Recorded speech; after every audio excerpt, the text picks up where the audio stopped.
regular meeting of the Board of County Commissioners. Welcome to Harris Hall. Thank you for being here this morning. Pat, can you give me 1 second to bring us live? After all this time, I forgot the most important thing. Diana, 30 seconds. Thank you.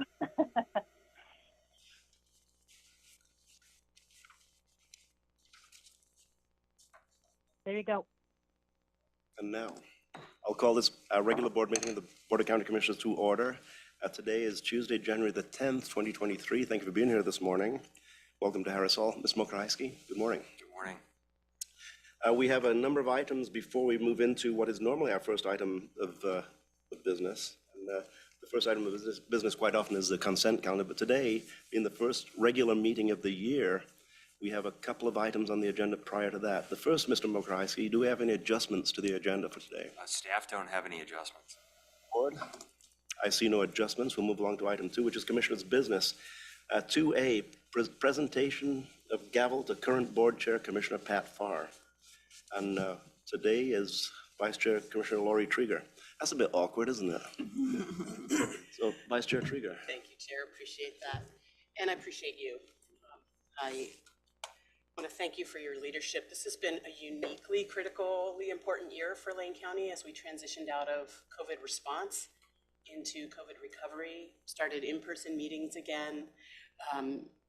You've seen us through a lot of really important transitional times in this past year, and I really appreciate how you've done that with integrity and how we've been able to do that together. As your Vice Chair, I think we've really demonstrated a sound partnership in a way that those two roles can work together for the good of the county. So it's been my honor and pleasure to serve as your Vice Chair.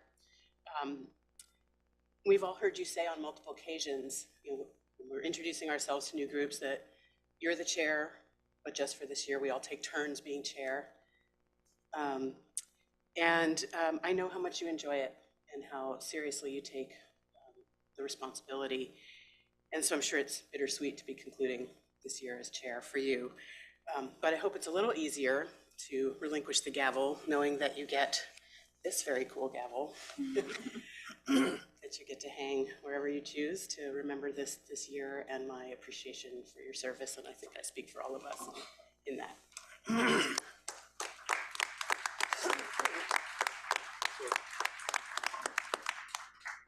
It's better than this one.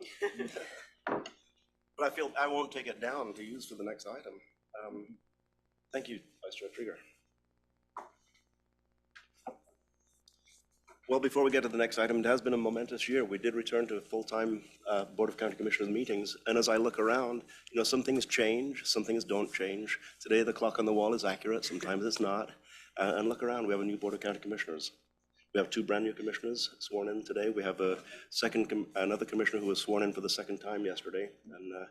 And really, not very long ago, it seems like yesterday, I was newly elected myself. I came in as a single county commissioner when I was elected 10 years ago, and it was an interesting experience for me. The last 10 years have gone by very, very quickly. I've enjoyed the work, and now we have a point in time where I'm not the newest county commissioner. I'm the oldest county commissioner in every way you can name old. So thank you very much, Vice Chair Trieger. And with that, then we'll move into item 2 on our agenda, which at 2B, which is the election of the chair. At this point in time, I will look for nominations. Actually, Commissioner Zuniga, I was looking that direction. Yes, Chair. Watching these meetings, knowing as I'm running, I would like to nominate you for chair again. I know it's a lot to ask. It's a lot of responsibility. But the way you navigate Robert's law with precision, if you would accept, I would like to nominate you as chair. I'll second that. Okay, moved and seconded. I do accept the nomination, thank you. Discussion to the motion. Vice Chair Trieger. Thank you, Chair. This is unusual. I know, we've had an unusual last several years.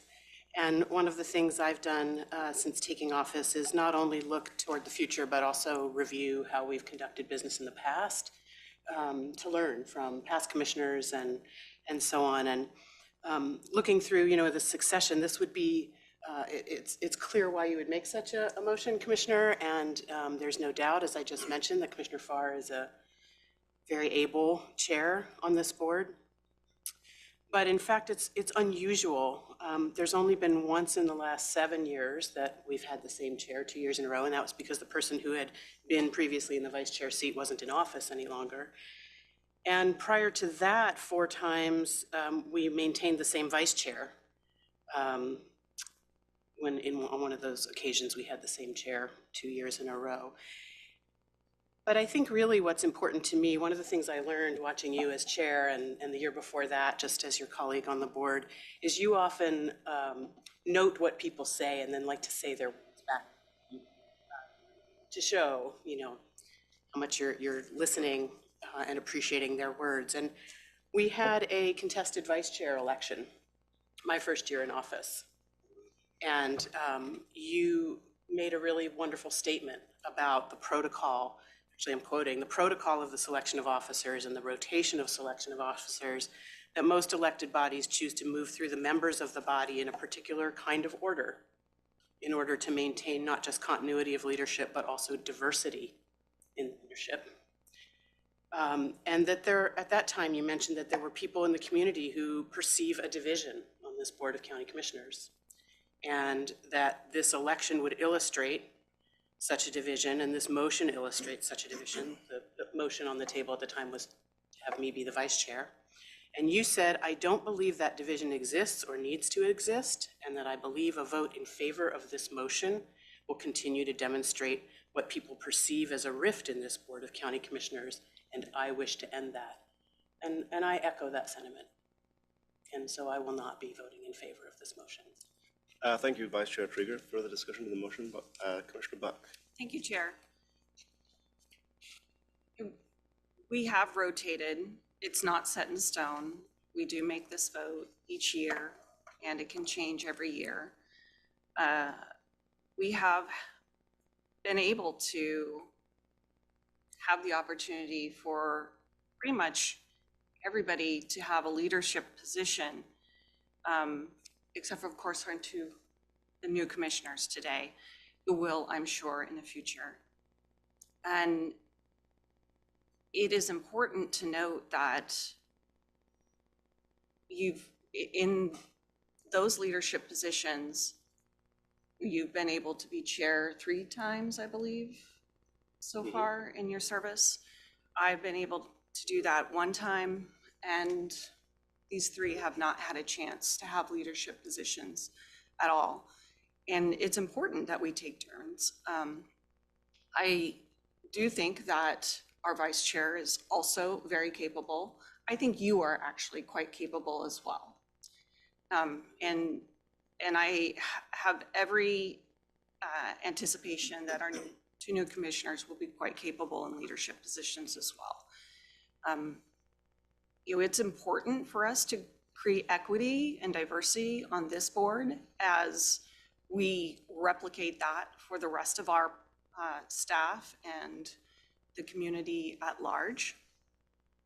It is time, and it is an opportunity for us to rotate. I do believe Commissioner Trieger is quite capable of being chair. I would have nominated her in conjunction with also nominating Commissioner Seneca for vice chair. I think it would be a nice rotation, and having different people with different opportunities to have a chance to have leadership positions.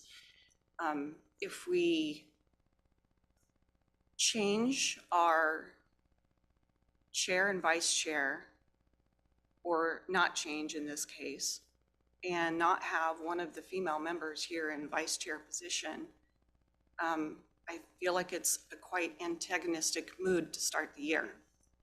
And that's really frustrating. And I don't want to have that on our board.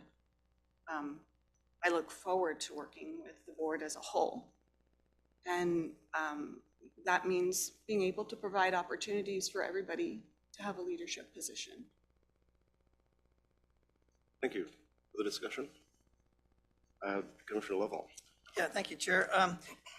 Watching this board work over the last year since the primary campaign, I've noticed a few things. I've noticed that it's now not a partisan board like it has been in the past. I mean, even the Register Guard this morning quoted as now the board doesn't really have a majority, which I think is really great. I think you bring an even keel centeredness to some of the issues that perhaps we may be on opposite ends with other commissioners. I think that the leadership that you've displayed and the vice leadership that Commissioner Trieger has displayed with her vast experience in committees and governmental and just her heart of passion is just overwhelmingly impressive. I think that there's something called momentum that we need to look at, and that just for another year, we've got lots of major projects in the pipeline right now. We've got a lot of things we need to decide on. We've got a homeless issue and a mental health crisis that we have to face with swiftness and decisiveness. And I think there's a lane that we've been traveling we as a county commission, the past county commissions in its leadership, that I personally, I don't want this to be perceived as antagonistic at all. I think this is the A-team. And I would like to see the A-team continue for another year to train that next rotation up to continue this momentum. It's a sports analogy. This is halftime and we got half the game fought. And I think we're in a position to do some really great things with what I would consider yourself and Commissioner Trieger being vice chair again for another year. That would be my opinion. Thank you. Thank you, Commissioner. Commissioner Zuniga? Yes, I was just going to say, we are in a little bit of a unique position where our second most senior board member is 4 years. I'm coming onto this as a brand new member here, and the cohesion that the board had between Chair Farr and Vice Chair Trieger was very impressive. It was a team I wanted to work with. That was the basis for my decision, is I would like to come on knowing how the meetings ran, learn from the most senior member on the board, and that was as simple as it was. Before I speak, Chair Buck? Thank you, Chair. If there's, that's what happens when we rotate chairs. The last time we met as a full board, Commissioner Buck was the chair. The last time prior to this year that we met here at Harris Hall. So. If there's a sentiment amongst the rest of the commissioners that we would like to continue with who we have as chair and vice chair into the next year, I could support that. I just want to make sure that we all are thinking about leadership positions for everybody going forward in our years together. Thank you, Commissioner. Then, not much I would say about that. It is regarding the succession of leadership. When I first became chair in 2014, Commissioner Bozovich was the vice chair the previous year, and I became chair. So it doesn't always go from chair to vice chair. So Commissioner Sorensen, of course, was chair when he hadn't been vice chair. It happens quite frequently. But that being said, that's not what this is all about today. Today, my thoughts on this, and when I cast my vote in a few moments, will be based upon what is best for this Board of Commissioners and what is best to serve the community in the best way that we possibly can. Over the last year as chair, check my record. I worked with every single commissioner very closely, and I sided with every single commissioner at some times, and I opposed every single commissioner at some times. I would view that as a part of the role of any one of us as commissioners, but we don't always adhere to that. Sometimes we always vote as a block, sometimes we vote against the block, whatever it may be. But my role has always been, in my view, to look at the sides of the issue and vote on the side that I believe is the right side. I think we're going into a particularly busy year, Mr. Mokrajewski. We have a number of big decisions ahead of us, including one coming up in May that we all have to support and get strongly behind. So what is the best position for the board to go into the future to do our best work this year? And that's what will guide my vote. For the discussion, Vice Chair Trieger. Thank you, Chair. There's been comment made with a presumption of, or at least some indications about some desires for the continuation of the chair and vice chair, but that's not the motion that's on the table. So I'm wondering if the maker of the motion, this is not how we do things, but again, this is not generally how we do things, so why not open the door wide open to generally not how we do things? And I wonder if we might consider a motion to vote a slate this year and elect a chair and vice chair in one motion with Commissioner Farr as our chair and me as your vice chair, continuing for one more year. If we had county council here, I would ask, how does that fit with the code and with the charter? We don't have county council at this point in time. So I don't have a council to ask on that. Ms. Mograisky, your read on that? I believe that we do have our acting county council that is available online. Prefer for someone from county council to respond to that question. Yeah, we do. We have Ashley. Good morning, Lane County Commissioner. Ashley Can you just take a spoke. moment to introduce Ashley, please? I'm sorry? I'm asking Ashley, Mr. Mograisky yeah. to introduce you. And maybe Ashley, you could just introduce yourself to the group. But Ashley is serving over the next 2 weeks as our interim, I should say, acting county council until Erin Pettigrew begins her service with Lane County as the next county council on January 17th. So Ashley, maybe you can just share with the board and the public the firm that you work for and your work here with the county in the next couple weeks. Good morning. My name is Ashley Driscoll, and I'm a partner at Barry Elster and Hammond. Our firm has been retained to provide interim county council services for the month of January 2023. And I can certainly answer your procedural questions. So my understanding is that there is a motion under discussion to elect a chair for the commission. And the question is whether or not that motion can be amended to include both a motion to elect a chair and a vice chair. If the maker of that motion would like to amend his motion, he can certainly do so, and the board can consider it. Thank you. And then it's your opinion that this is not contrary to either charter or Lane code? No, my reading of the charter and also your council rules is that the procedure is that your adoption of procedure is to facilitate the work of the board, and this simple motion will do that. Thank you. And you know, this is, Mr. Mograisky, this is a blessing in disguise. We did not anticipate needing council in the first meeting, and we do have council in the sky. Thank you very much for what is a strong decision and one that will help us shape the next move that they make. Thank you, Ashley. Thank you, Ms. Mograisky, for that reminder. And I'll turn to you, Commissioner Senek. Yes, I would make a motion to amend my original motion and elect Chair Farr and Vice Chair Trieger. Is that acceptable to the seconder of the motion? Absolutely, second. It's moved and seconded. The amendment is to substitute nominating Pat Farr for chair to nominating Pat Farr for chair and Lori Trieger as vice chair. Is that correct? Yes, that's correct. Very good. Discussion to that motion, the amended motion. I'd just like to say, Chair, if it's all right, I just want to affirm this decision as one of the greatest things we can do is start off with. We've worked now together really well in the last 5 minutes. So I'd like to congratulate everybody already. And I'd like to just to affirm the passion of Commissioner Trieger. I really respect her passion for stating her opinion and for continuing to serve in a role that perhaps maybe she thought maybe would be different this year, but her strengths are going to be equally received and learned by this young county commissioner. And I'm excited to have you as vice chair again to work with you on some things that you and I are very passionate about together. Thank you. You know, 5-0 is always our best vote.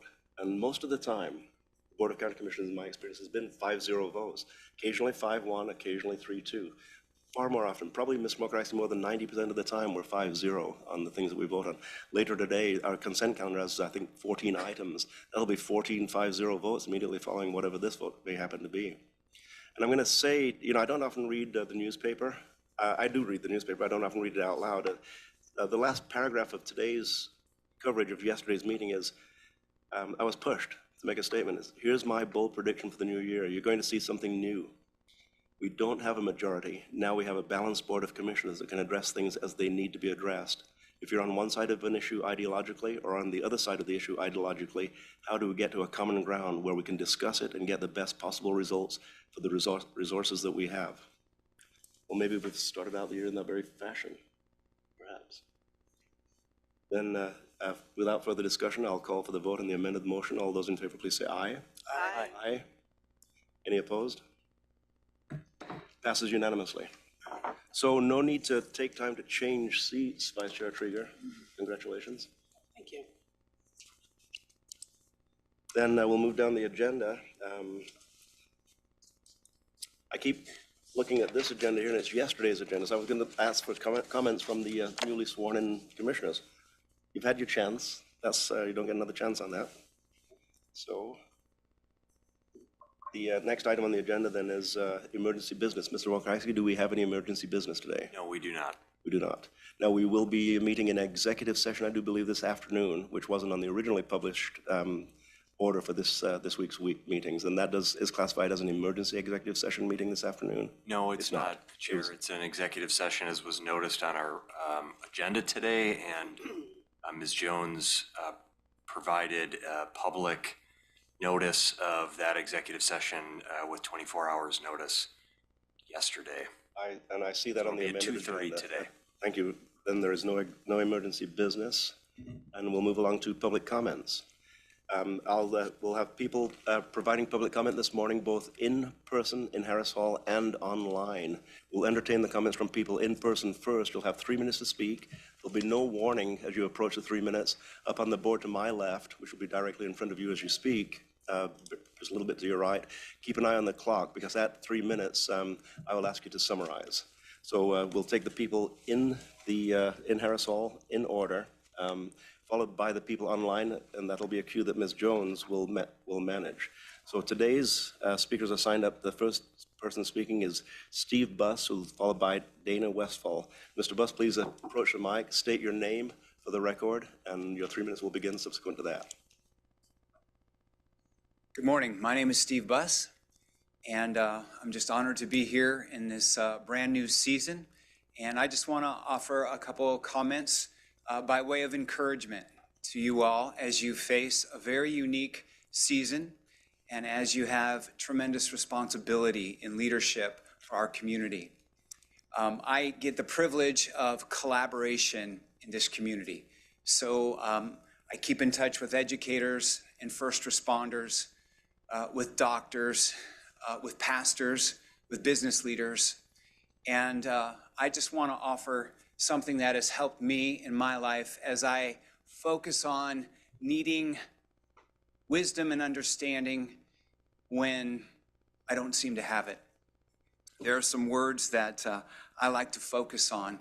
And these words come from the book of James. And it says that the wisdom that comes from heaven is first of all pure, then peace-loving, considerate, submissive, full of mercy and good fruit. And that's the kind of wisdom that I believe you're going to need as you go forward in leading this community. And I want you to know that you have a whole bunch of allies in this community that are contending for you in prayer, that kind of wisdom would rest upon you as you lead and make decisions for our community. So may you be encouraged as you begin this new session, and may you lead our community well. Thank you. Next is Dana Westfall, who will be followed by Walt Barnard, I beg your pardon, Walt Barnard. Morning. My name is Dana Westfall. I'm a F2 resident in Springfield, and I'm actually here not in the same sentiments as the former speaker, but to express frustration with this board in the position they put F2 residents in Lane County. So to tell you my experience, I'm 70 years old, retirement, and I went to sell my property, put it on the market last April. Realtor was excited to obviously sell my property. A few days later, she comes back and says, I'm sorry, the liability to represent you because of Lane County's decisions makes it so I can't sell your place. And so as it turns out, she said, are you aware that Lane County says that as an F2 resident, if your place burns down, you cannot rebuild? I said, no. And so I immediately called the county, the planning department, and asked, is this true? I got an attendant who said, yes, it is true. I have it documented here in an email. There is no path forward for you to rebuild your place at this point in time if your place burns down. So now I'm in a position of trying to sell my house that it could be valueless and certainly has to be disclosed. And the value of my house now is in my property is going to be significantly impacted. So what do? Phone the planning director, Amber Bell, discuss her. She goes, well, that's a little overstated. Planning department does not say you can't rebuild. They just say you may not be able to. Same thing. So put in a quandary and put in a position that whenever there is no answer, that is negative answer in terms of trying to sell my property. And I'm not alone. This is all F2 people in Lane County.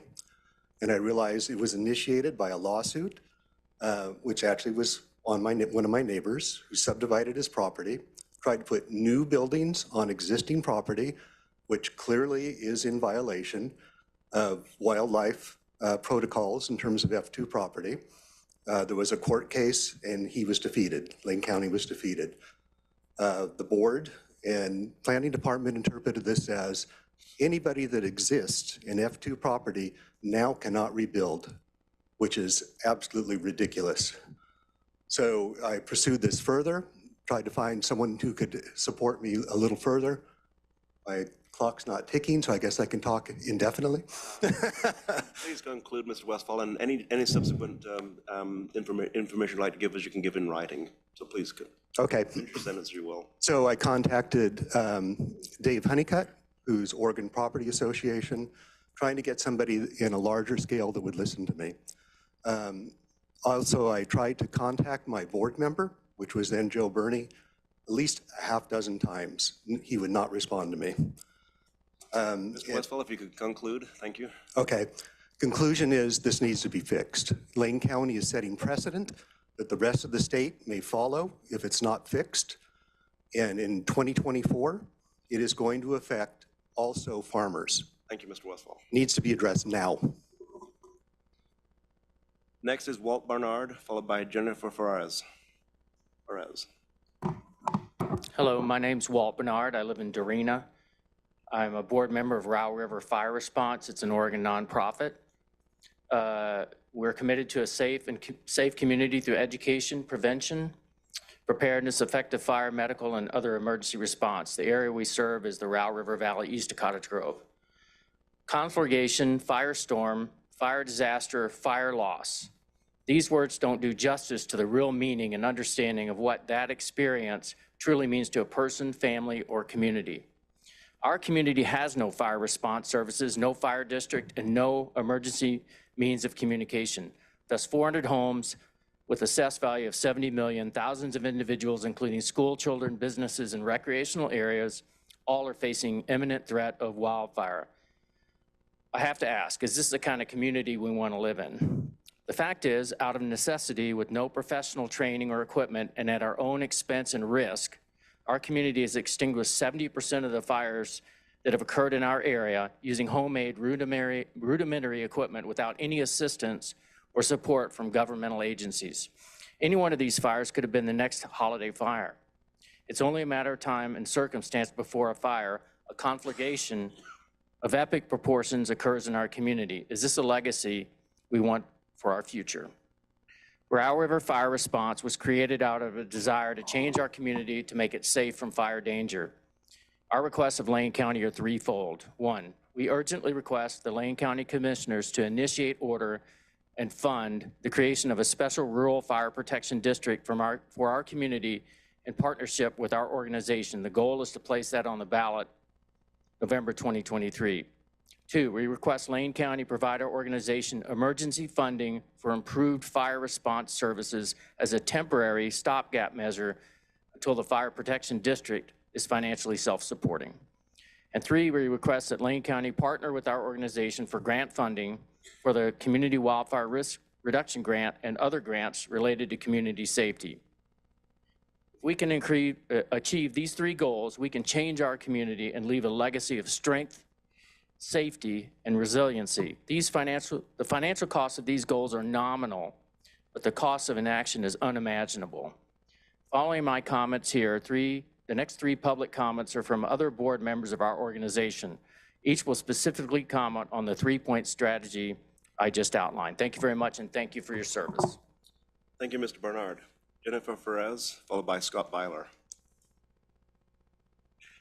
Good morning. My name is Jennifer Perez, and I am a licensed clinical social worker and a board member of Row River Fire Response. The majority of citizens in Lane County live and work in communities that are protected by a fire district. Unfortunately, this is not the case in my community east of Cottage Grove. The Row River Valley includes the towns of Darina, Culp Creek, and Diston. Shortly after I moved to this beautiful area, I had a chimney fire in my home. I immediately called 911, and to my surprise, I learned that our community has no dedicated fire response services. Only by the goodwill of South Lane Fire and lots of luck was the fire extinguished before the complete loss of my home. I have never lived in any location in the past where there were not organized fire services. This is unacceptable in this day and age. Fortunately, there is a solution, and Row River Fire Response is leading this solution. The formation of a special rural fire protection district for our community. Once Row River Fire District is created and approved by the voters, fire and EMS services will improve safety, preparedness, and resiliency for our community. Sorely needed in these times of increased fire risks throughout our county and beyond. We request that Lane County Commissioners initiate, order, and fund the creation of a special rural fire protection district in our community in partnership with our organization. There are three distinct advantages to a rural fire district in our community. Number one, the district will provide much needed fire and EMS services to our community and the many people who recreate in our fabulous parks and forest area. Number two, a rural fire district can legally form a mutual aid agreement in the Oregon Fire Defense Board. This is a huge financial benefit to Lane County because without a legal district and mutual aid agreements, Lane County is financially responsible for the conflagration in our area. The Holiday Farm fire cost $42 million to fight. Our fire district is insurance and spreads the financial risk of a fire disaster in our area. And lastly, the formation of a special rural fire district is consistent and aligns with many objectives in the Lane County Strategic Plan. A safe and healthy county, vibrant communities, robust infrastructures, and safe and healthy people within. Rural communities are often underserved and overlooked until it's too late. Row River Fire Response and our community are ready and willing to change the narrative as partners with Lane County. We will do the feasibility studies and be the boots on the ground to build a better, more resilient community and a legacy for years to come. Thank you, and thank you for your service. Thank you. Scott Byler, followed by Ruth Cochran. Sorry, Chair, I missed that name. Excuse me, Scott Byler by Ruth Cochran.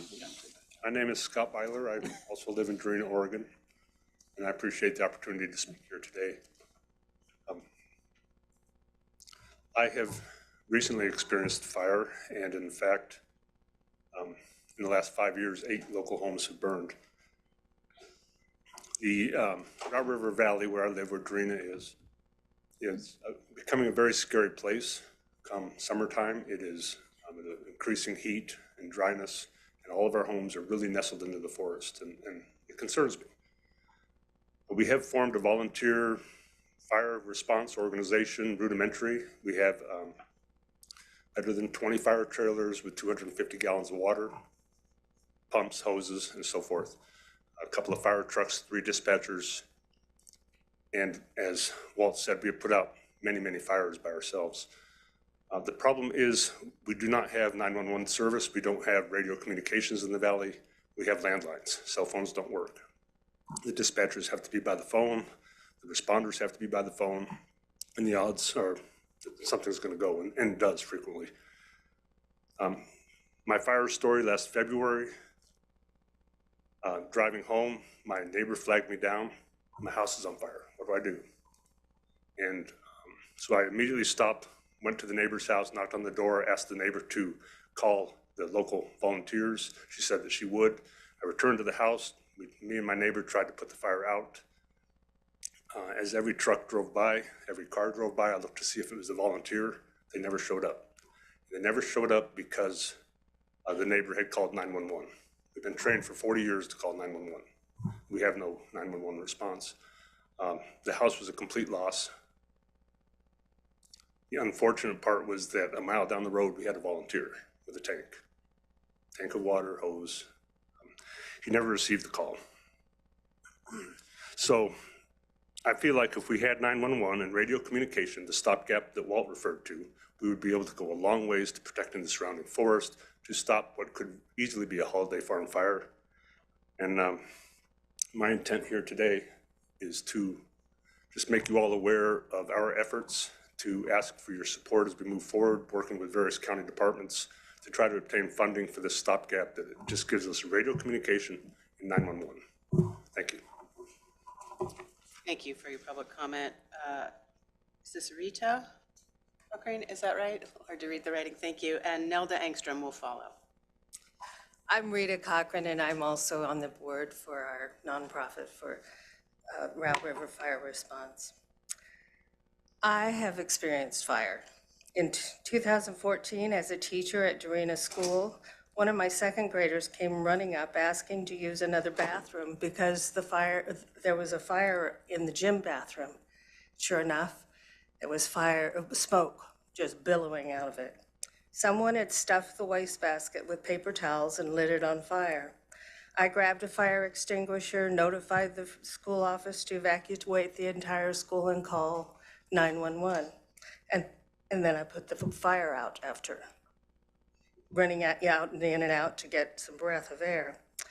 When South Lane Fire Department arrived, the firefighters told me if I had not responded quickly, the entire Dorena School would have been gone. 4 years later, 4 of my neighbors lost everything in a grass fire that moved through the neighborhood via moat fields. Luckily, the fire was stopped near our property and flames did not get into the nearby forest lands.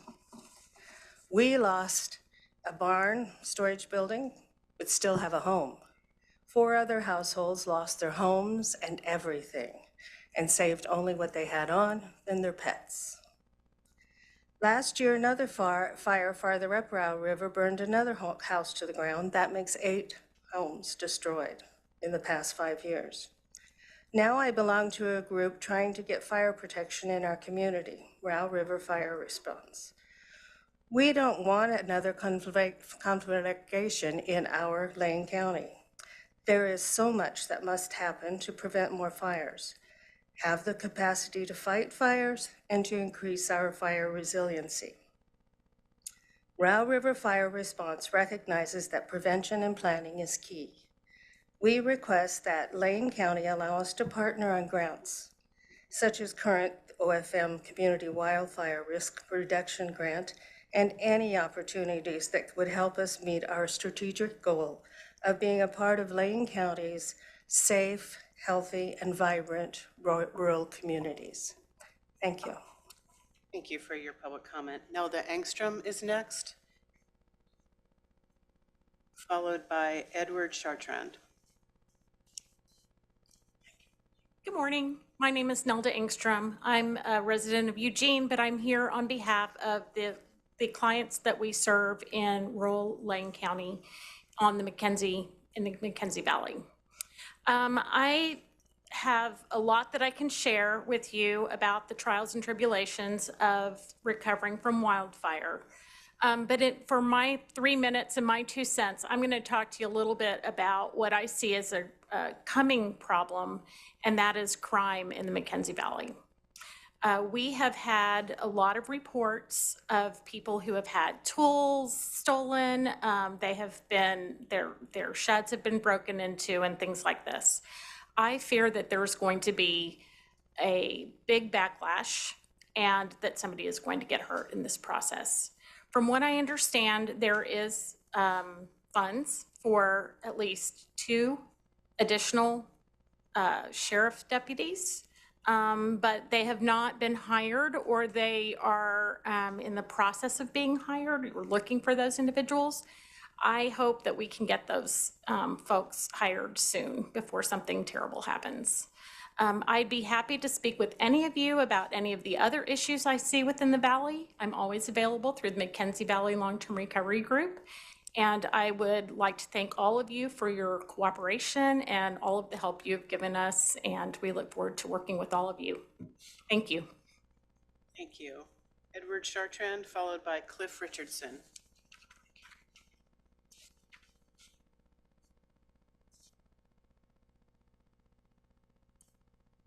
Hi, I'm Edward Chartrand, and thank you for the opportunity to speak. And share about what I'm trying to do. This is Hope Rides Again. Hope Rides Again is a nonprofit organized to meet the needs of homeless individuals seeking resources and services in Springfield, Oregon. My name is Edward Chartrand. I am a recovering addict, also recovering from many years of homelessness. During my experience as a homeless person, also suffering from addiction, I reached out in many ways in an attempt to better my life. Every attempt to better my situation I made led to either wait list as well as many dead ends. Every time I failed in an attempt to find a way out of homelessness, my hope for a better life became more broken. I came to a point where I just gave up altogether, and as a result, I was on the streets for well over 6 years. I had many friends on the streets who were also experiencing the same. I personally have suffered losses. My brother, John Chartrand, was also an addict as well as living homeless when he was found in July of 2016, deceased in the Willamette River at the West D Street boat ramp.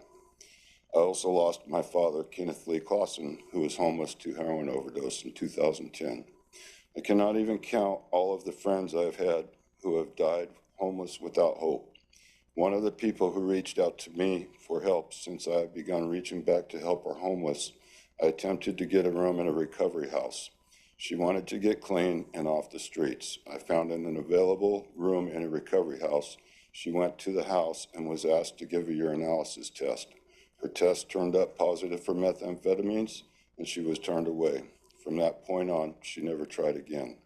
Her hope had been shattered, and she gave up. A couple of months later, she died in a fire along with another homeless friend without hope. Hence the name Hope Rides Again. October 21st, 2019, I was at a point of desperation. I couldn't live this way anymore. I made the choice to surrender and do whatever it took to find a path of recovery. What I found as the best way to a life of recovery is to reach back and help others who are still suffering. I've since started Hope Rides Again. I started out with providing meals by procuring donations of food as well as clothing and other needs to help the homeless survive homelessness. As I have been doing this, I have realized more is needed. The solution is to start giving a hand up rather than just handouts that actually only cause the homeless to become dependent instead of working towards a better life, free from addictions as well as addressing barriers to being self-sustained. Today, I am using my past experience as tools to help others suffering in addiction, as well as stuck in the rut of homelessness, find a path of recovery that fits their personal needs and into a life of restored hope. Since getting clean and sober, I have become a certified recovery mentor so that I could have the training needed to best help our homeless so that I could be better qualified to reach back and help others. The project I'm working on is Hope Rides Again is attempting to open a zero-barrier sobering house for individuals who are waiting for a detox bed. Many more times than I could count since I began Hope Rides Again, someone who was at a point of surrender has reached out for help. I have gotten them on the phone with detox services who have done an on-the-phone assessment only to tell them to call back tomorrow. What I hope to be able to bring as an option for those reaching out for help is an immediate spot in a safe, peer-supported environment. Our sobering house would also employ trained peer support staff 24/7 who also have experienced addiction and/or alcoholism and since have found their own path of recovery. Opening a sobering house will fill the gap of waiting for it tomorrow and losing that crucial point of desperation and surrender that leads those still suffering to be willing to ask for help. Hope Rides Again recognizes that not all client's personal recovery path may be that they just need a safe place to be in order to wait for an available bed in a residential treatment center, or maybe even just to meet the requirements of a Mr. recovery Chartrand, house. could you summarize and please provide the Yes. balance of your statement in writing? Yes, I just appreciate the chance to speak, and I just think it's very important that we start focusing on solution and not supporting the problem. Thank you, Mr. Sherman. Thank you. Next speaker is Cliff Richardson, who will be followed by Shelley Pruitt.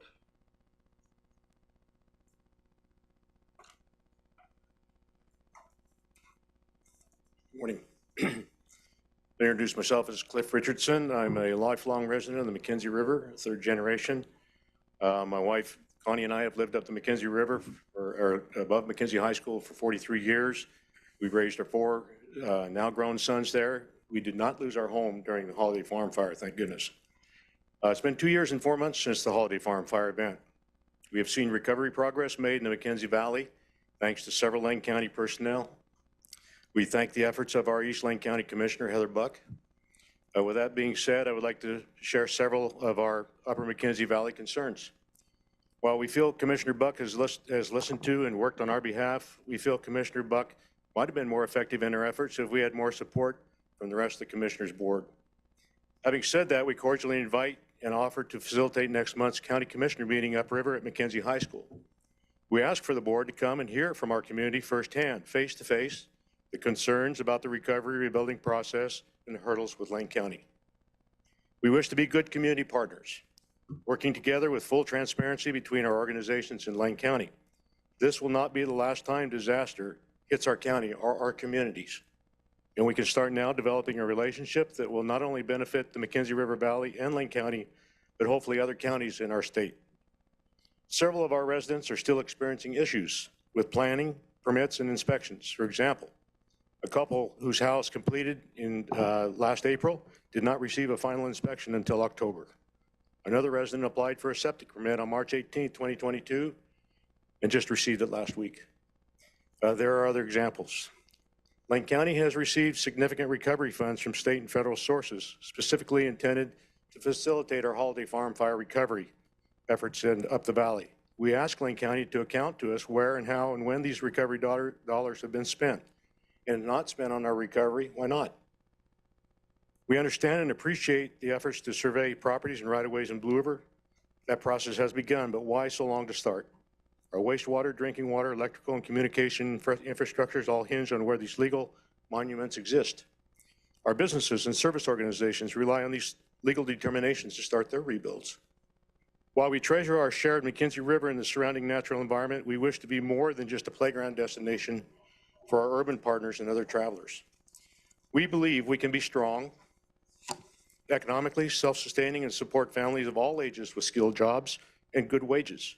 We are proud of our rural school and desire to see our classroom seats full again. Rural schools are the heartbeat of a cohesive community. Finally, our rural unincorporated community is willing to do our part. We don't have a city council to represent our small towns up there. Sometimes we don't even get along with ourselves, believe it or not. But one thing we can all agree on, we can rebuild and recover better. But we need your help to navigate Lane County regulations and resources more timely and much more efficiently. Thank you, Mr. Pruitt. Can you summarize and provide the balance in writing? I certainly can. We did not want to see more of our residents throw up their hands and give up due to not being able to understand and navigate all the county regulations, department policies, and such. Efficiency, timeliness, and county service are critical components to our successful and sustainable rebuild efforts in the McKenzie River Valley, one that all of Lane County can be proud of. Thank you for listening. Thank you, Mr. Richardson. Shelley Pruitt is the last person signed up in Harris Hall.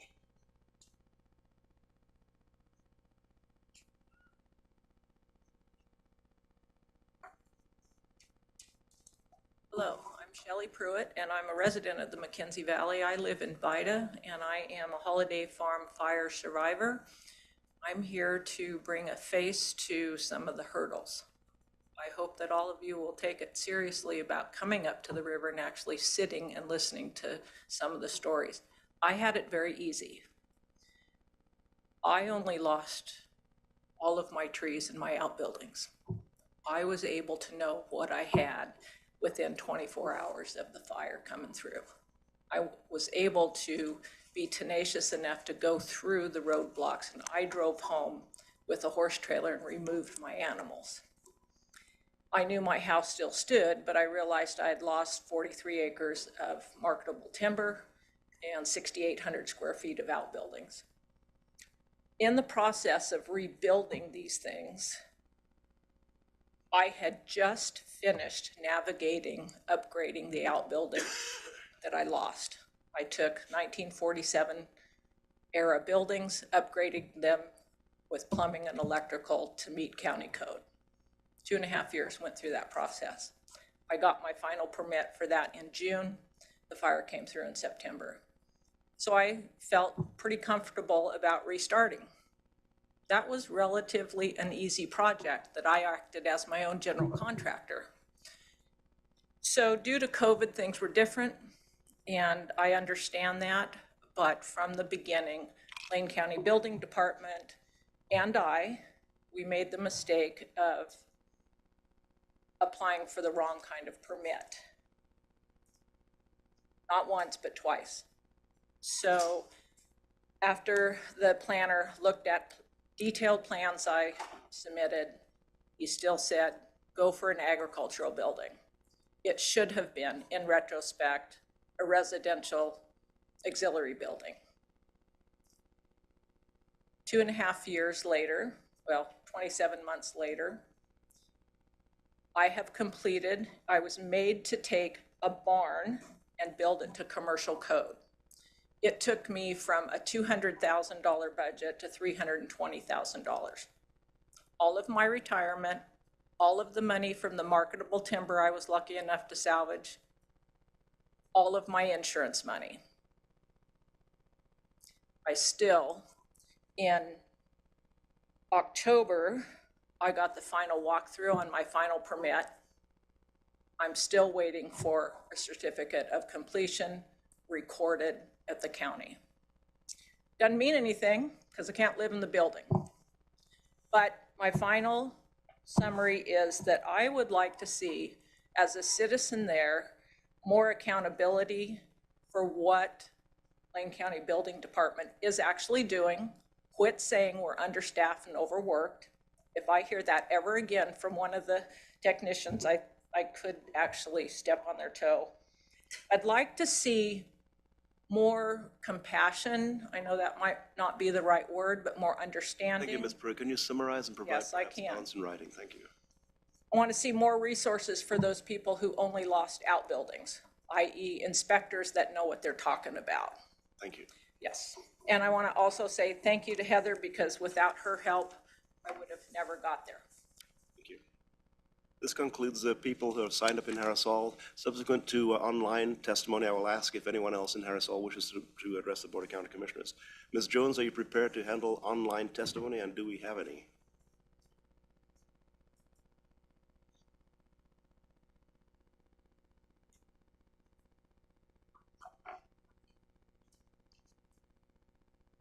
Then I'll look to Harris Hall. Is there anyone else in Harris Hall who wishes to provide any further testimony to the Board of County Commissioners? Chair Farr, are you not hearing me? I am now. I was not for a second. I was a bit worried, but I was going to come back to it. I don't know what happened. I was unmuted and I wasn't being heard. So Yeah. yes, we do have people signed up as attendees for public comment. If you have signed up to give public comment as an attendee, you can raise your virtual hand now, and I will call on you for your public comment. Please only raise your hand once because it's a toggle and it will take it down if you press it again. I will call on you in the order the hands go up, then I will start your timer and you may begin your public comment. Please note at the 3-minute mark, the timer will be muted and public comment will move to the next person. At this time, our first speaker is Deborah McGee. Deborah, I will unmute your microphone and you may begin your public comment. I show you are self-muted, Deborah. There you go. Good morning, Commissioners. My name is Deborah McGee. I've lived in Lane County for 38 years on a small organic farm in Peaceful Valley. In my retirement as a public educator, I have seen the necessity of becoming a climate activist, and I've been a volunteer community organizer for the past 12 years with the nonprofit 350 Eugene. 350 parts per million of carbon in the atmosphere is the upper safe limit for a livable planet. Currently, we are at 420 parts per million and going higher. I want to wish you all a happy and productive new year. Welcome to the 2 new commissioners. Looking forward to working with you, and my hope is that you're both eager to learn and to support all the good work that has been developed and is waiting to be implemented by our Lane County Climate Action Plan 3.0. I want to quote Heather Buck, who is my commissioner, quote, "Disasters like this are a culmination of multiple many-layered issues at all levels. At the county level, we have moved forward with the Climate Action Plan Phase 3.0 that focuses on resiliency strategies and implementation." End of quote. You probably know that the city of Eugene is taking bold steps of moving forward to stop the toxic expansion of frack gas in our community by mandating electrification in new residential construction. Eugene will join over 100 cities and other counties moving this action forward. I live in the county, however, I attended over 10 meetings organized by the city of Eugene to develop the Climate Action Plan, and I listened to Josh Proudfoot from the Good Company, who did their climate analysis. At almost every meeting, he shared the science that says by 2040, there will be no snowpack in the Oregon mountains, and there will be a 500% increase in wildfires in Oregon. No snowpack and increasing fires creates health and safety issues we have not faced before. It's climate change. What scientists are telling us is that the role of tipping points and the cascade effects are now much clearer and more terrifying. The high quality of data has also shown how much faster things are moving than we previously thought, and new amounts of historical data has shown us how quickly things can change. On top of that, better modeling shows more clearly how impossible things will be on Earth at an increase of 2 degrees. Bioethicists David Schnink and Larry Churchill have written a piece called Ethical Maxims for a Marginally Inhabitable Planet. I quote from that article, "Confronting our predicament means facing head-on the oft-avoided and grim fact that our children and grandchildren and their descendants down the line will be dealing with the ramifications of our human-made climate catastrophe for centuries." Thank you for being climate champions. I appreciate having women leaders on this board. Women hold up half the sky. Women should have half the representation. Thank you, and Happy New Year. Thank you for your public comment. At this time, I do not show any other hands raised to give public comment. If you have signed up for public comment and you would like to speak, please raise your virtual hand and I will call on you now. Therefore, I do not see any additional hands raised, so I return the meeting to you. Thank you, Ms. Jones. At this point, is there anyone else in Harris Hall who wishes to address the Board of County Commissioners? If not, I will close the public comments and ask for Commissioners' response or remonstrances. Commissioner Seneca. Yeah, it's, just like to start with Dana. That F2 is a big issue right now. I heard about it a lot on the campaign trail. I've already spoken with Mr. Moverisky about some of this stuff, and we have prioritized this issue, and it's in the Oregon legislature right now to get this fixed, and it should start this session. So thank you for your comment, and we are listening. The Row River Fire District, not my district, but it's rural, I understand, and I look forward to working with you guys. It's something we can work forward to. Edward, what a powerful movement. Those were real words from someone that's been in those situations, and I appreciate what you're doing. And you'll hear it a lot. I mean, the homeless and the drug addiction issues are huge right now, and in a sober house, to get that to the next step is a big deal. Shelley, I think the word we were looking for was empathy from our building and planning department. Empathy goes a long ways when you're working through these kind of issues, and in permitting, all you want to do is get your structures built. You're doing everything you think is right, and then you're told it wasn't right. I would like to see that from our building and planning department. So, thank you. I conclude.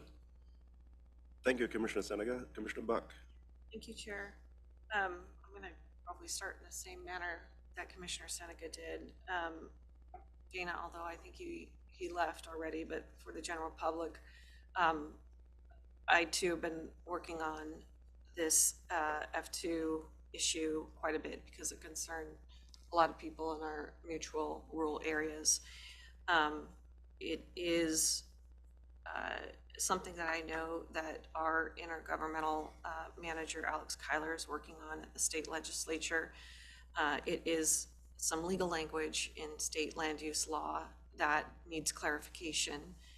And if we could change it on our board, I'm sure we would, but it's actually a state code that needs language that was addressed for Holiday Farm fire victims, specifically in some amendments in the legislative session following the Labor Day fires, but it was not addressed as a whole in the code for everybody else. And that's something that does need to be done.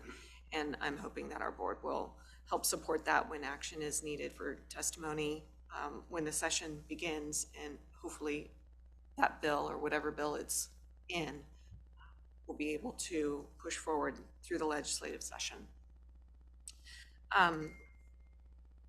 To those from Row River, thank you for coming forward. I appreciate you being able to share, especially with our new commissioners, the work that has been done in Row River. I, of course, continue to be working with this group closely.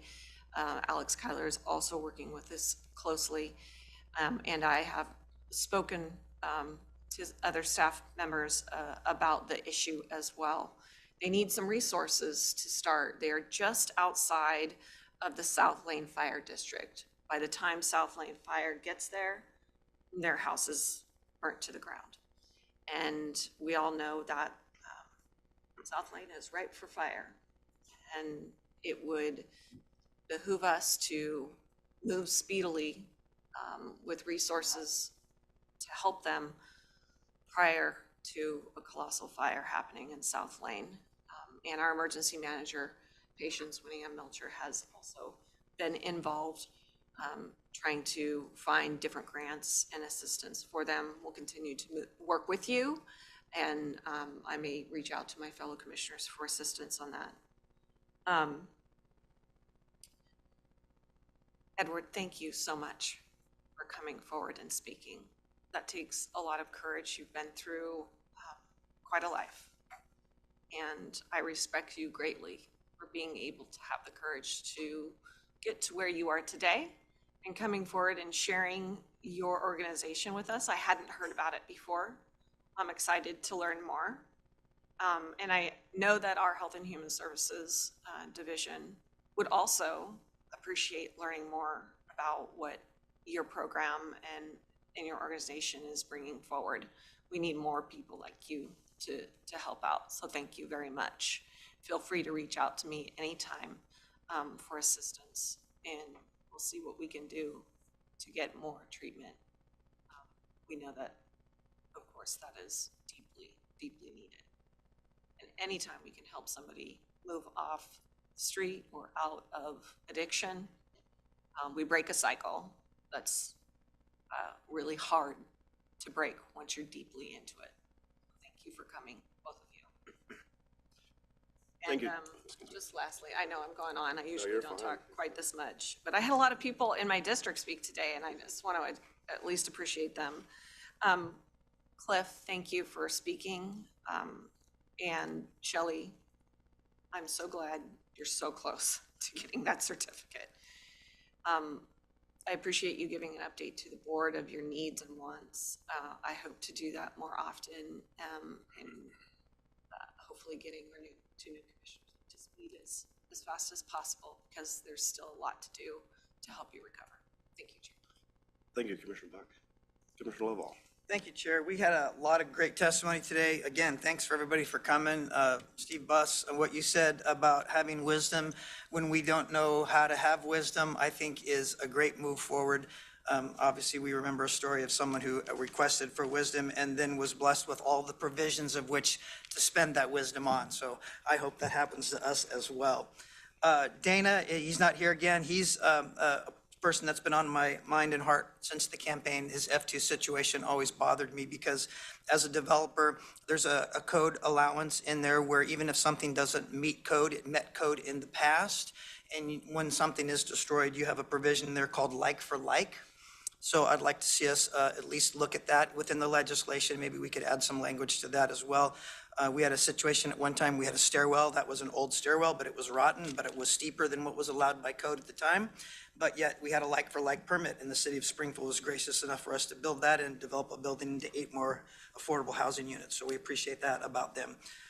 For those people who came in and spoke about the McKenzie situation, or I'm sorry, the Dorena situation, that's scary. I had not wrapped my head around that. And so I just applaud you folks for gathering together as neighbors and citizens and helping each other out. Rita, I don't think people heard what you said, that I took a couple of breaths and went back into the bathroom and put out the fire.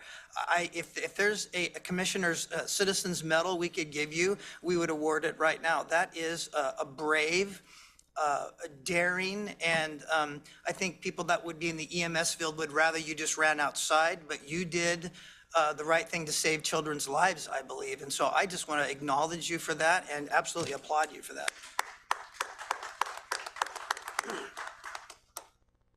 Ed, you and I go back a ways. We've been talking about this for a while, and so I so appreciate your heart. You put emotion to a situation. You put heart to a situation. And you and I connected because there was no place for my son to go. There was no immediately from the street to something to get them to something else. You've also restored the faith that even people that we think are homeless and are visionless still have vision, even if they're destitute. And so I appreciate that you brought to play and to the rest of the public to realize. Cliff, again, thank you for your testimony as well. I think that navigating our resources and making our policies more efficient, Commissioner Senega hit on that too. We've been hitting that with a fire hose the last 4 days. We've been employed by the county, so no hope would be lost. I hope on your part we're getting on that. And Shelley, I totally sympathize and empathize with you as a developer when you are heading in a direction and then all of a sudden you got to find money out of a turnip to finish what you started, and you're at a point of what I call no return, but yet you gritted through it. You are a unique, feisty individual in our community, and there's not many folks like you, but I hope that we don't have to make many folks like you to survive, but I hope folks like you will help us thrive as a county. And any help that we can give to help you get to that last hurdle, I'm not even I'm not even thinking that maybe we could have a bake sale on your behalf would be good too. If that would help, we would do that. But I just thank you for pressing through and sticking to it and getting us to be accountable to what we need to be accountable to. And then finally, Deborah, I appreciate your comments about the climate and your concern online. I hope that some of the things that we've ran on in our campaign don't make us out to be anti-climate. We're not. We believe that there's a climate issue at hand, and I'm committed to working with our county commissioners on that very problem. Thank you, Commissioner Lovell. Vice Chair Trieger. Thank you, Chair. I'll just, in the interest of time, appreciate everyone. I know there's many things you could be doing with your time, and coming down to Harris Hall to speak to your commissioners was your choice, and I really appreciate you making the time, and wish everyone a happy new year, and particularly do want to appreciate Edward, the gentleman who spoke. I think that is an issue across this board that we can all agree on, that we need multiple different kinds of programs because it's the right thing to do and it's the humanitarian thing to do. So appreciate your innovation and your sharing your story, and thank you, everyone. Thank you, Vice Chair Trieger. Very quickly, Mr. Chartrand, you talked about Hope Rides Again, and you talked about a zero-barrier sobering house for people who are awaiting treatment. And specifically, you talked about employing peer counselors. What a wonderful move that is. Across the board, we're beginning to employ more and more peer counselors. And I'd love to talk to you sometime about the effectiveness of peer counselors as we build a case for hiring more peer counselors across the board. Because where do you get better advice than from people who have already walked in the steps? So I appreciate your testimony today, and it sounds as though you've been working with Commissioner Lovell already. So look forward to hearing more from you, and Godspeed in your work. Ms. Engstrom, we wonder about how do we get response to people who provide testimony. I noticed that the sheriff came over and talked to you almost immediately. How's that for response? I'm not sure how the conversation went, but boy, I'll tell you, I wish we could provide that kind of response every single time. Thank you, Sheriff Harold. Saves me having to say anything because I believe you have a conversation already begun regarding crime in the Mackenzie Valley and the 2 full-time positions that have been funded for your valley. And finally, Mr. Westfall, who's not here, the issue in F2 land is, on F2 property is not new to us. We're working on it. Back in October, we commissioned we have a legislative action committee. And in October, we actually authorized Alex Kyler to move forward with specific language to help write a bill regarding F2 land. And I believe that bill has been filed. It was filed pre-session. It's Senate bill. You might want to write this down. Senate Bill 439 is the bill that will be considered in the upcoming legislature regarding structures on F2 land. That's all I have to say. Mr. Mokrasky, anything you'd like to add? No, thank you. Then we'll move down down the calendar to item 6, which is our consent calendar. For anybody looking online, if you look at the consent calendar, which is item 6, there are a large number of items on the consent calendar. If you click View Items, it'll give you all of the information that the Board of County Commissioners has considered before passing this with a single motion. Anything that needed separate consideration, separate discussion would have been pulled from the consent calendar and looked at separately. So with that, do I have a motion? Vice Chair Trieger. Thank you, Chair. I'll move approval of the consent calendar for Tuesday, January 10, 2023. I'll second. Thank you for reminding me. Moved by Vice Chair Trieger and seconded by Commissioner Buck, the consent calendar for January 10th, 2023. Discussion to the motion? Yes. We typically don't have a great deal of discussion to the motion, but Commissioner Lovell. Sorry, it's my first time to discuss something on consent calendar. I've met with the County Administrator, Steve Mokrasky, about an issue on there that I would like further discussion on. I'm not sure if this is the place to pull an item from the consent calendar, but I'm offering that out if that's proper at this point. In adjustments to the agenda, but we'll grant a little bit of latitude at this point in time since you weren't aware of that, and we could pull it from the consent calendar entirely and reconsider it at the next board meeting. Which item is that? Order number 2301-1002. Matter of selecting a newspaper to publish monthly notice of expenditures and such. You won. Ms. Mokrasky, do you want to address that very quickly? That's 6B1, and I'm not sure if Ms. Driscoll is able to address that issue. So, Chair, I think the question on the table is first to pull the item. You could then vote on the remainder of the consent calendar, and then if you want to discuss that now, Commissioner Lovell can share his comments. If there are questions, we can attempt to answer those, and you can either vote on it today or move it to a future meeting. I'll tell you, Commissioner, this is out of order typically. However, I will go out of order for this point in time. So you wish to pull item 6B1 from the consent calendar and consider it separately after the consent calendar has been moved and passed, has been passed. And Ms. Driscoll, is that something that complies legally?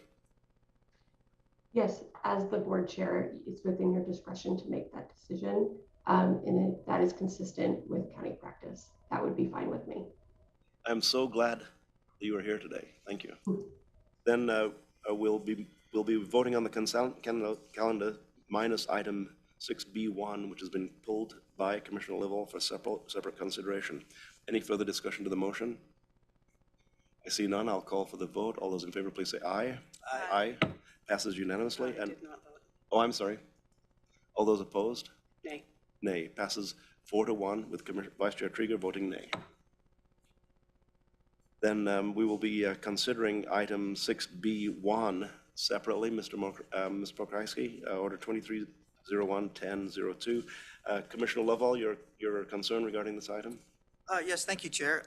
Eugene Weekly, by their own confession, in the slant article dated 4/28 of 22 by the editorial board, stated this week, our annual endorsement issue, we stick to Democratic candidates in the primary. We are the liberal media after all. My constituents that I represent in Springfield are nonpartisan for the most part. We are people who get things done, and they've graved their concern about putting even these notices into a paper that is flying in the face of accurate and neutral journalism. And we're living through a culture right now where we've been told the news is fake and fake media and all these other things. And I think for better to serve our community as our alternate to the Register Guard, we should consider our over-the-tunnel folks and our rural folks and maybe use our second choice as the Siuslaw News and the Chronicle. Thank you, Commissioner Lovell. Vice Chair Trieger. Thank you, Chair.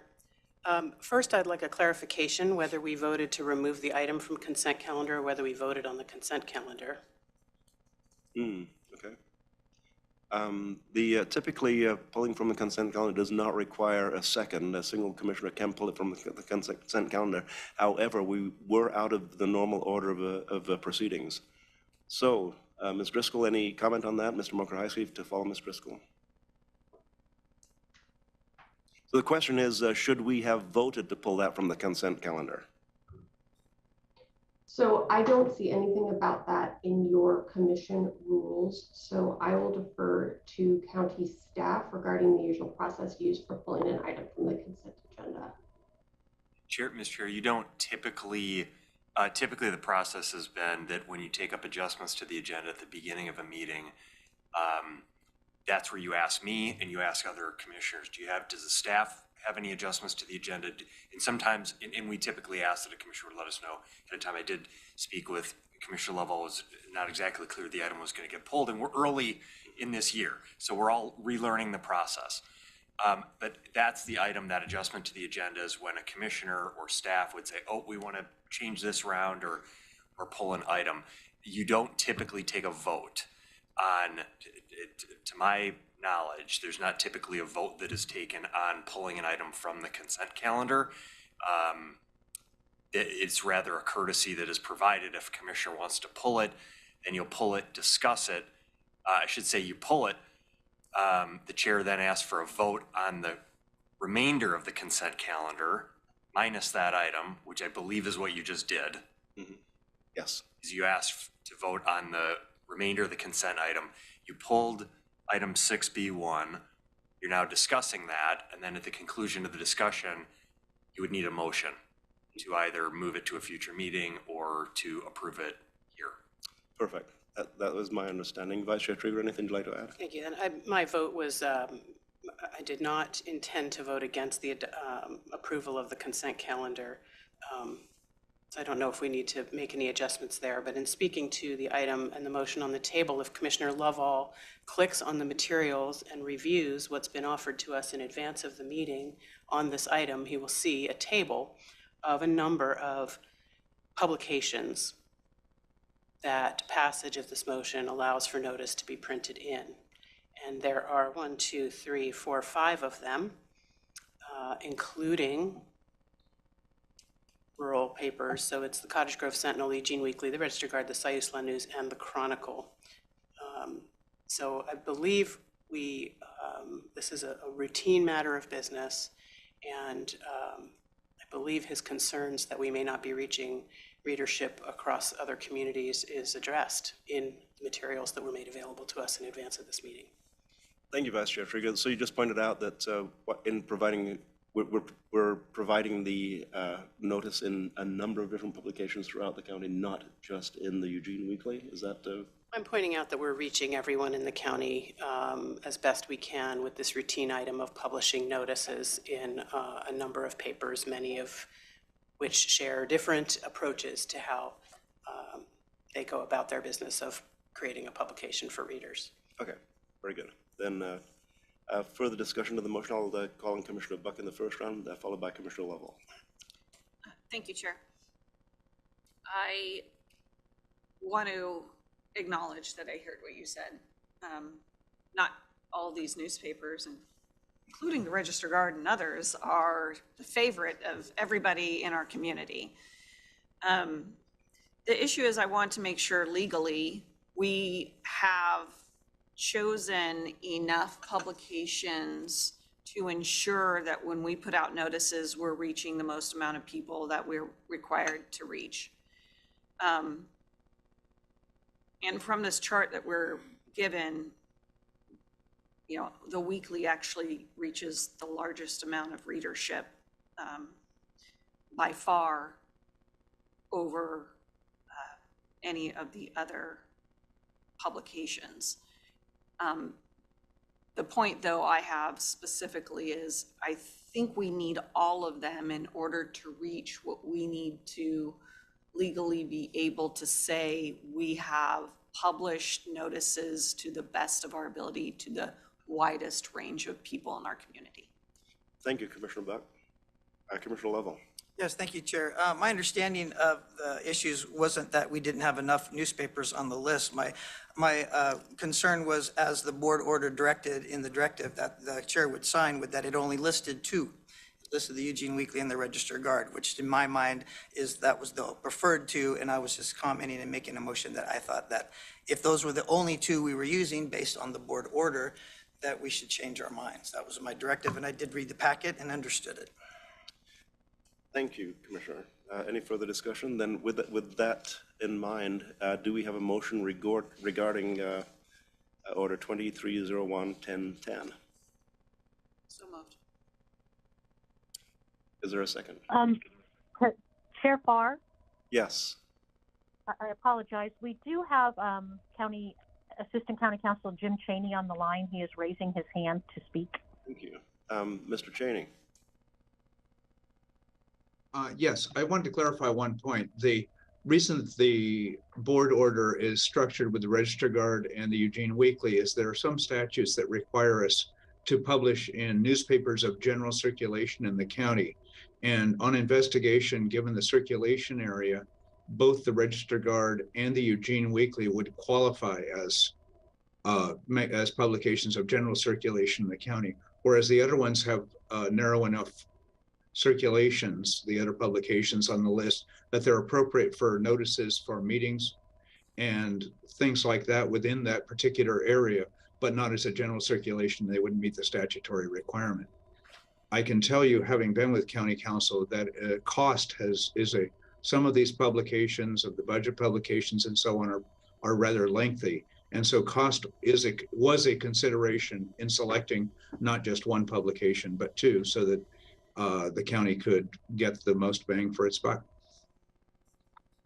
Thank you for that clarification, Mr. Cheney. That clears a lot of questions that I personally had. So with that, we have a motion. Is there a second on that? We have a motion to pass to move. Let's see. What was the order number? 01. Is there a second? Sorry, are we moving to adopt the order that we pulled from consent? Adopt the order that we pulled from consent, yes. Second.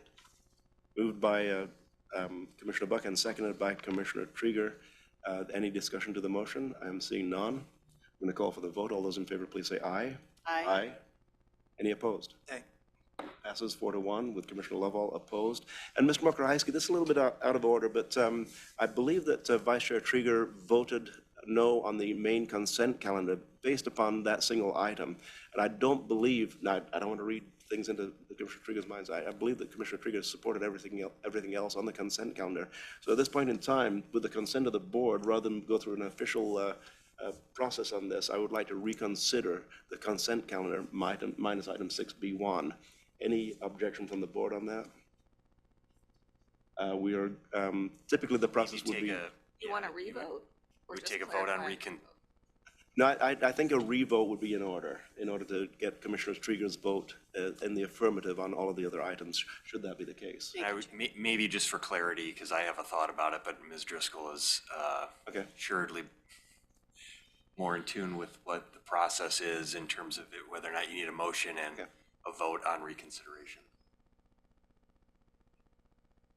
Typically, we would have a motion for reconsideration, we'd vote on the motion for reconsideration, and then we would reconsider. But I'm skipping that if that is acceptable. So as the parliamentarian, you can make the decision of how to handle this particularly. I think from a legal perspective, we just want to make sure that the outcome is clearly documented. So I think that you can do a vote and a motion in a second on a motion to reconsider the item and then have to vote again if you choose. Okay, let's go that route then. Is there a motion to reconsider the consent calendar from anyone who voted yes on the item? I'll move to reconsider the consent calendar for today. And a second? Also, Moved by Commissioner Buck, seconded by Commissioner Senega. There is no discussion on that motion. All those in favor, please say aye. Aye. Passes unanimously. Now we will reconsider the consent calendar. Do we have a motion? So moved. Moved by the consent calendar for January 10th, 2023 is moved by Vice Chair Trieger. Second by Commissioner Buck. Discussion to the motion. I am seeing none. All those in favor, please say aye. Aye. Passes. The consent calendar for January 10th, 2023 passes unanimously, minus item 6B1, which was considered separately. Thank you. Then we will move past the consent calendar, which was a lengthy one today, into item 7A, which is the Sheriff's Office. We have a report on the public safety levy. There's a public safety levy update, and today our panel, Mr. Mokraski, will consist of Sheriff Harold and a number of officials from the Sheriff's Department. And thank you, Ms. Ashbridge, for queuing the worksheets. I think that was maybe I'm queuing the worksheets. Well, good morning, Chair Farr and Board. This is exciting. Your first official meeting in 2023 as a new board, and I'm excited that I get to be here with you all to discuss something that's very, very important in 2023. Really enjoyed yesterday and the comments that I heard during State of the County, and just the strong support that the board has for public safety in Lane County. And even as I got back to my office after the events yesterday, people in my office commented on how they heard that during those events, so appreciate that.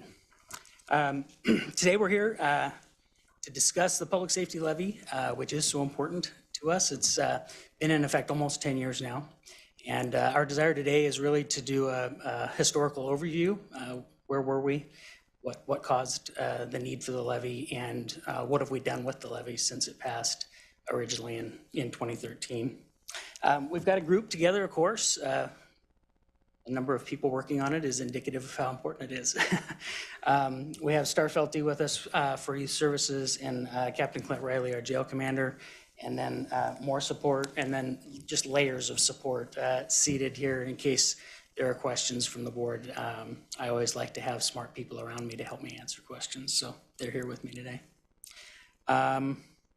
Yeah, so with that, we will get started on the presentation, and of course, plan on having plenty of time for questions afterwards. Flashing back to 2008 to 2012, budget cuts eliminated 200 positions from the Lane County Sheriff's Office, 200 full-time equivalent positions, and we laid off 100 actual employees during that period of time. This reduction in personnel obviously was felt across the entire organization, not just in the Sheriff's Office, it was felt across the county, of course. Certainly felt across our organization, but perhaps the most visible part of this was the reduction in available staff jail beds. The community really noticed that. I want to give just a little context to 125. This is going to be a little bit of a rabbit trail, but I'll try to keep it really short. What does 125 beds mean to Lane County? So for comparison's sake, today we operate 367 beds for local offenders. And pre-COVID, we engaged the services of Robertson Sherwood Architects in conjunction with DLR Group. DLR Group is a national group. They really specialize in a couple of pieces of architecture, courthouses and jails. And in fact, I've gotten to tour a couple of their more recent jail buildings here in Oregon. We engaged their services initially to say, hey, come take a look at our building, which was built in 3 different decades and mushed together, and tell us if we could be more efficient with what we have. And then that project grew into and included a projection of jail bed need for Lane County for the next 20 years. So they projected in 2040 that Lane County would need 526 beds. And that projection very specifically was tied to the alternative programs that we currently run in Lane County, which are in a lot of ways unique to other county jails. So DLR was really specific to say, you have to keep doing all the alternative things that you do today to prioritize your jail population, and still will need 526 beds in 2040. If we weren't still doing all the pretrial and alternative sentence offender programs, then the number would be much higher. A little bit of an aside, today we're not here to talk about adding jail capacity, we're here to talk about maintaining what we have today. But I wanted to give context to what that 125 jail bed number means. So why did we lose all of those positions 08 to 12?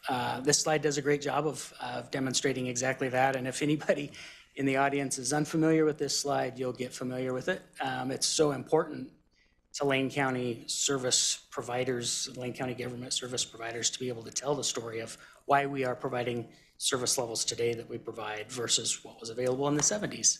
The SRS funding from the federal government was originally designed as replacement for timber revenue that we used to receive. And so in the 70s, of course, Lane County provided a robust level of government services, including public safety services on timber receipts. 54% of the county is federal forest land. When timber receipts were decreasing, federal legislation gave us SRS dollars, and we were able to continue to provide services based on those. But as you can see in 08, we had our first big jump down in SRS funding to Lane County. And then in the 11-12 fiscal year, we really reached rock bottom as far as revenue coming in and ability to deliver services here in Lane County. I oftentimes find myself in conversations with folks who don't really understand why Lane County is different than other Oregon counties. And of course, probably we all want to think we're unique, but when it comes to timber counties in Oregon, Lane County is the only metro county that was a timber county. And so that makes us a little bit different than some of the other timber counties who also struggle with revenue, but they don't have 380,000 people living in them. They don't have big cities in them.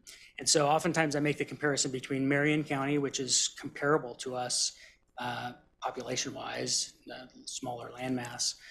They weren't a timber county, and so they had a more robust property tax in order to deliver county services. Their base county property tax rate is $3 per thousand. Lane County didn't need to collect $3 per thousand. We had timber receipts. So our base county tax, as you all know, is $1.28 per thousand. That's a really, really big difference when it comes to delivering county services.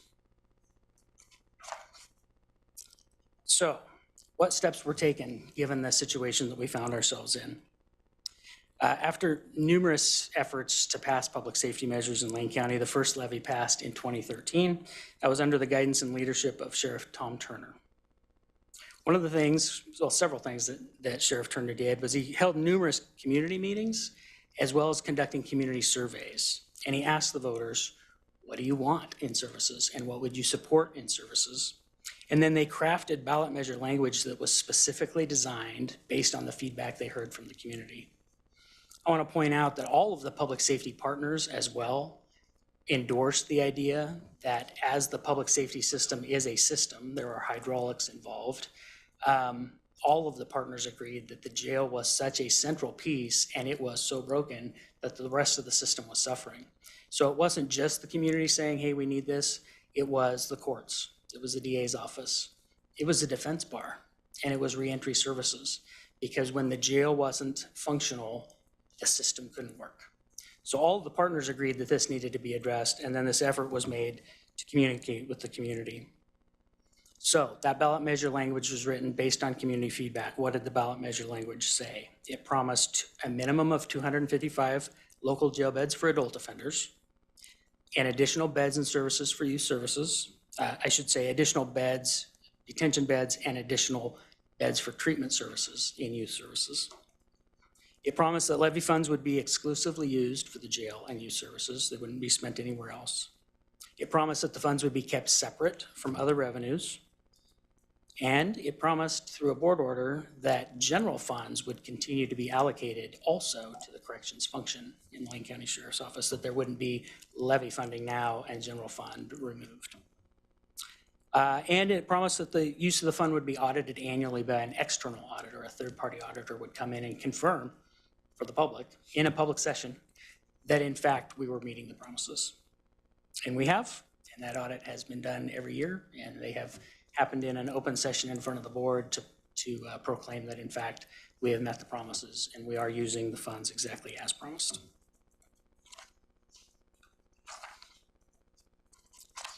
For youth services, the levy has provided 8 additional detention beds. as well as 8 of the Phoenix Treatment Program beds. That has happened since passage of the levy and has been continued throughout the last nearly 10 years now. Upon passage of the 55 cent per thousand levy, 5 cents of the 55 were designated for youth services and 50 cents to the sheriff's office jail function. So about 9% of the revenue gathered during the levy was designated for youth services. There have been a couple of exception years where that percentage changed, and I'll address that in a future slide, explain why we did that. With respect to the jail, as soon as the levy was passed, we immediately opened up an additional 131 beds, more than doubling the availability of beds within the Lane County Jail. And then we continued to open beds as we were able to hire on staff and meet the financial needs with the levy funding. I want to take a little bit of an aside to put a personal note on what that looked like, going from 125 beds one day to 256 beds the next. The staff that were still working in the jail were those that had enough seniority to not be laid off. And so while they retained their job, they had a little bit of survivor's guilt. It's a huge, huge impact on our organization. Sorry. So we asked these folks, the voters just gave us this levy. We've got to increase our capacity. We're going to meet our promises. So these same folks, overnight, we asked them to work tremendous amounts of overtime so that we could staff those beds, so that we could meet that promise on day one. And they did. We were successful in hiring back some staff that we laid off, but the reality is most of them had found other employment in an area that was probably feeling financially more stable. I have to share with you, there's part of our team that's in the room today that I had to deliver a layoff notice to. Super glad he's back in the tan and green, so glad you're here, Tom. So we asked him to work a bunch of overtime. We opened those beds July 1st. We worked and worked and worked to recruit new personnel, and honestly, that's obviously a blessing. I mean, these are great challenges to have when this passed, but also those staff that we were asking to work all the overtime, we also asked them to train all these new people, which is an additional burden. So tough time in our organization. Those were good. It was tough before the passage. It was hard work after the passage. Good hard work. And I bring all that to your attention because I think anybody that's listened to me talk about the staff of the Sheriff's Office knows this, but I am so proud of them.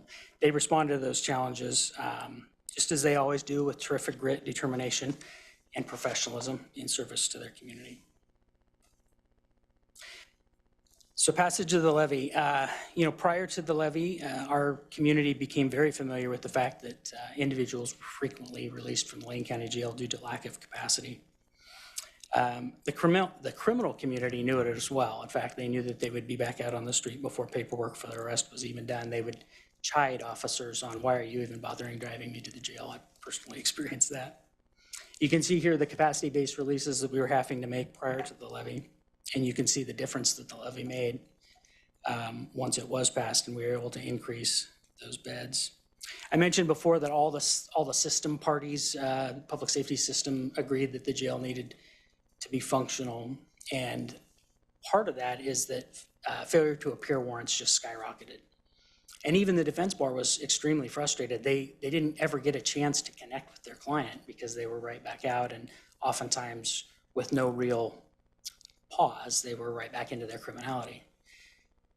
So what that turned into was Lane County was ending up with, once we did have somebody who had failed to appear, they accumulated such a criminal record before the first case was ever adjudicated that by the time their cases were adjudicated, they had turned into a significant prison sentence.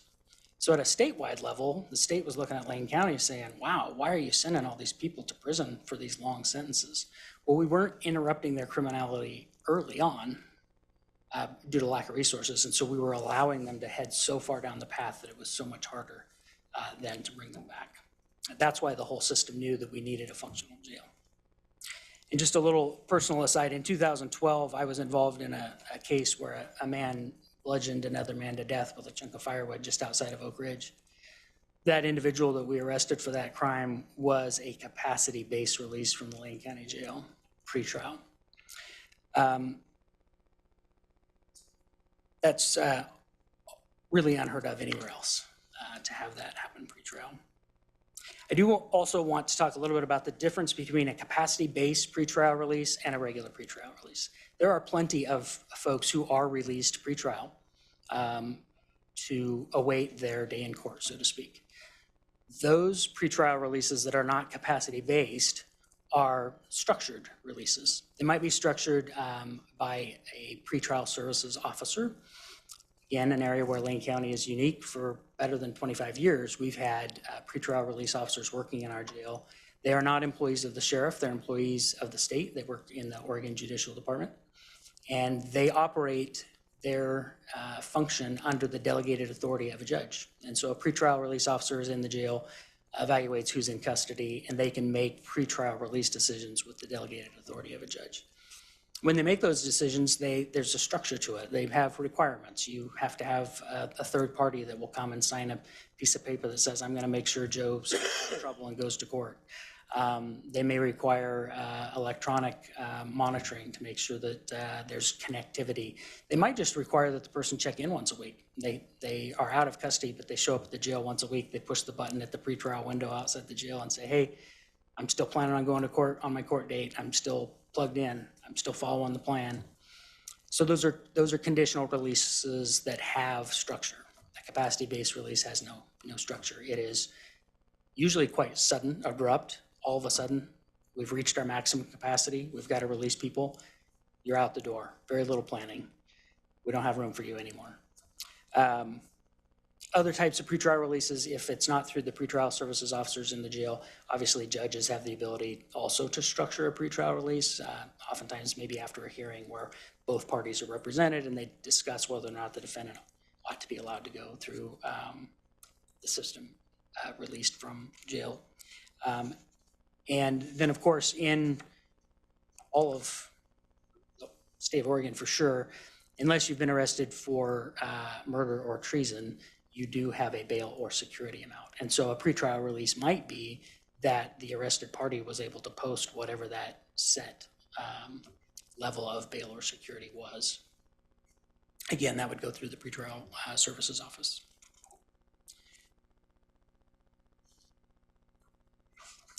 We talked a little bit about capacity-based releases of Measure 11 and serious, or I should say violent felony offenders. And sometimes I hear from folks, well, first of all, I should mention, folks in my field take for granted that everybody knows about Measure 11, and realizing now that it's been a number of years since it was passed. So a little bit of information on Measure 11 and the effort back in 1994. It has been modified a few times by the legislature since then. But specifically, people who are in custody on Measure 11 offenses, those were designed to be the most serious offenses that we have, of course, in the state. This morning, I took a look at our jail population, which I'm thankful we have the technology to be able to do. Today, as of a few hours ago when I looked, we have 14 individuals in our custody for murder.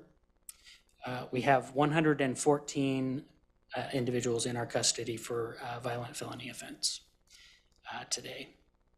I can't differentiate for you right now of those 114 how many are Measure 11 offenders, but we are working on our technology to be able to answer that more specifically. But I do have a definition for you. It's a statutory definition on what a violent felony offender is. It's in the Oregon Revised Statutes 147.500. And a violent felony offense is a felony in which there was an actual or threatened serious physical injury to a victim, or a felony sexual offense. And then I won't go too far on this rabbit trail either, but the law defines a difference between serious physical injury and physical injury. So it is certainly a higher level. The big thing about this slide is no Measure 11 offenders have been released since the levy passed. No violent felony offenders have been released since the levy passed on a capacity basis.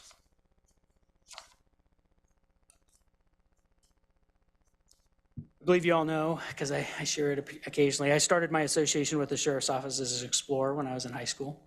2023 marks my 33rd year as a part of the Lane County Sheriff's Office. I'm very proud to be a part of. It's my 31st year of earning a living in the public safety field and my 28th anniversary of employment, getting a paycheck from the Lane County Sheriff's Office.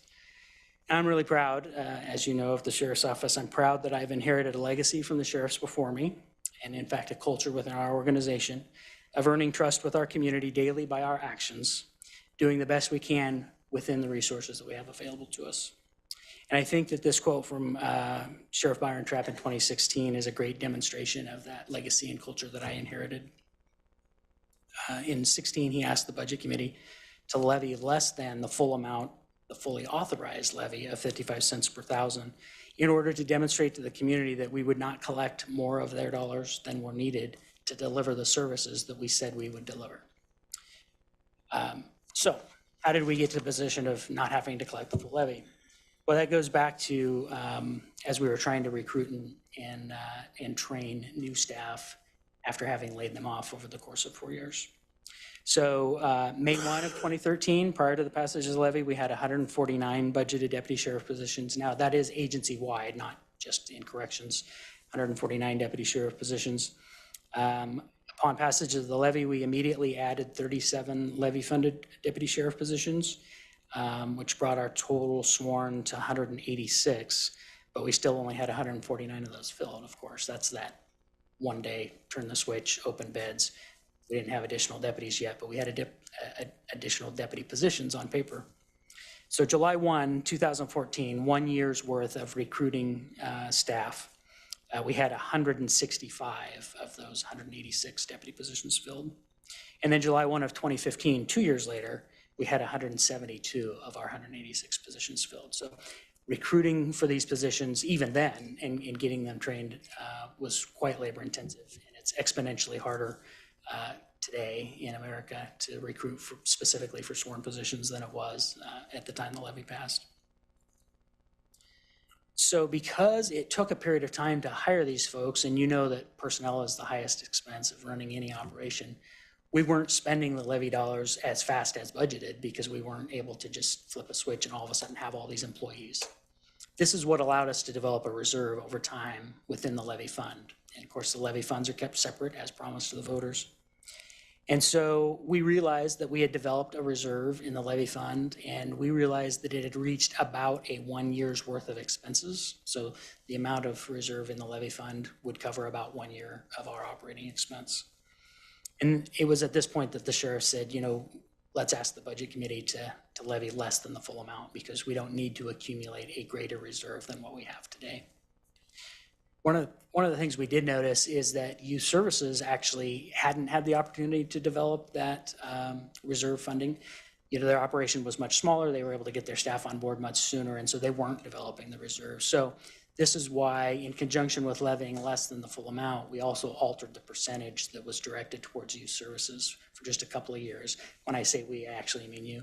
The board at the time altered that percentage so that youth services also could develop a bit of a reserve funding within the levy fund.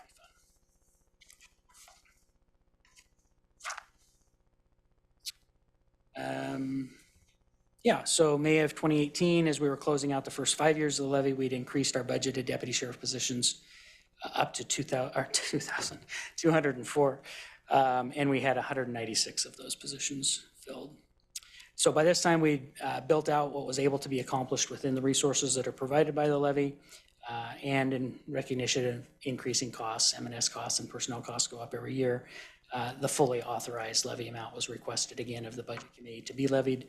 And so we went back to the levying the full amount of 55 cents and the 5 cents for youth services, 50 cents for the Sheriff's Office split. Here you can see that levy accounts for a little over 52% of our fiscal year 22 budgeted revenue for just the Corrections Division. That's not the whole Sheriff's Office, that's the Corrections Division. And as a reminder, part of the promise was that general funds also would continue to be allocated to the corrections function. Since we have it on the graph, just another quick aside on the special revenues dollar amount. What are special revenues? Well, that would be Sheriff's Work Crew. We have clients. The City of Eugene, for example, is a client. They give us dollars. We take a Sheriff's Work Crew out to help clean up parks and that sort of stuff. Also included in there would be the treatment courts. So Lane County Circuit Courts aren't allowed to be a receiver of dollars for grants, but yet we have terrific treatment courts in Lane County. And so the Sheriff's Office has agreed to be the fiduciary for the courts to receive those grants in order to have treatment courts. So we have to show those dollars in our budget somewhere, but they're just passed through. We bring them in from the grant and then we dole them out to the circuit courts. And then a couple of other grants are also in that piece of pie. I just felt like $2.6 million was something I probably ought to take a quick aside to explain. The commissary funds that you see up there, those are statutorily restricted to only be used for the benefit of the in-custody population. So back when I first got hired as a deputy, we used commissary funds to replace an old TV or a broken TV, or to buy new books or those sorts of things. More recently, we've been able to use those commissary funds during COVID to provide free video visits and free phone call visits for the in-custody population. We had to restrict in-person visiting. We wanted our folks to be able to remain connected to their support groups outside of the facility. And so we were able to use commissary funds to that effort, and we continue to refine our plan on using that piece of funding to continue to allow those sorts of connections. Something that we got to talk about a little bit in the state of the county is the wellness program that we started in the jail. I'll tell you, I also inherited a legacy from sheriffs before, and I watched go through this evolution of mental health is not our job to the reality is our jail is full of people struggling with mental health. So whether it was originally our job or not, we've got to find a way to work with who's in our building. And I'm thankful for the folks who went before me that really had that transition. And so currently we have a wellness program. We contract for 5 mental health licensed full-time equivalent employees through our partner WealthPath. And we started with 1, and we've just recently made a 2nd mental health sergeant within our sworn staff. The program's grown to be up to 56 available beds. And I could go on and on about this program. The reality is a traditional corrections approach is somebody who is behaving badly gets less privileges and less time out of their cell. And that is still sometimes an appropriate response, but what we recognized is that a sort of case managed response where we have mental health folks, security is what we call the sworn staff within the jail, collaborate and take a look at who's in our custody and who might benefit from a specialized management plan, who might benefit from going outside of our traditional thought process of bad behavior, less time out of your room, less time out of your cell, and to provide them additional exposure, additional interaction with staff. And so this program has been created and it's grown, and it has been now recognized nationally. Captain Riley and crew got to present at a national conference. And one of the things that Captain Riley heard over and over again from peers around the country was shock that we developed this program not as a result of a lawsuit or being told that we had to, but rather that we developed this program because we were trying to figure out how to manage our jail population in the best way possible. The adults in custody that are part of the program, they meet for weekly groups with mental health therapists. They learn coping skills to manage behaviors and stress while incarcerated. And they're given tools that can be utilized after release, or hopefully not, but possibly in future incarcerations. They have the opportunity to learn about the effects of their substance abuse, the impacts of trauma on the brain and body, how to resolve conflict with fellow adults in custody and staff. They also receive projects and informational worksheets to reference while they're not in their group setting. In other words, they get homework that they take back to their cell and bring to the next group session.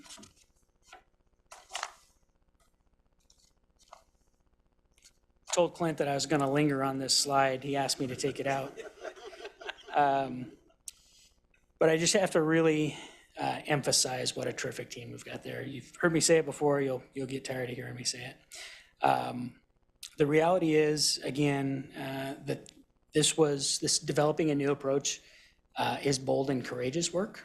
And Captain Clint Riley led our team in being bold and courageous to try something new, not something that we saw somebody else doing, but something that we were going to try to see if we could do a better job within our own facility.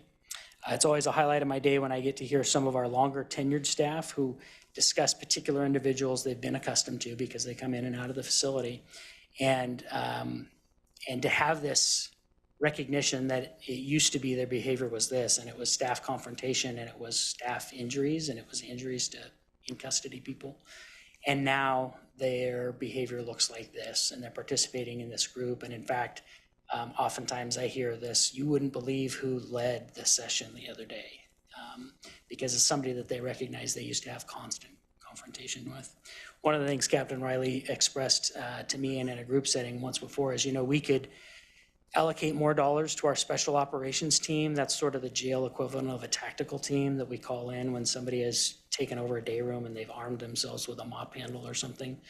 And we do have to have such a team, but also allocating dollars to this wellness program so that we can allocate less training time to that team is an area that we chose, a path we chose, and we're pretty proud of.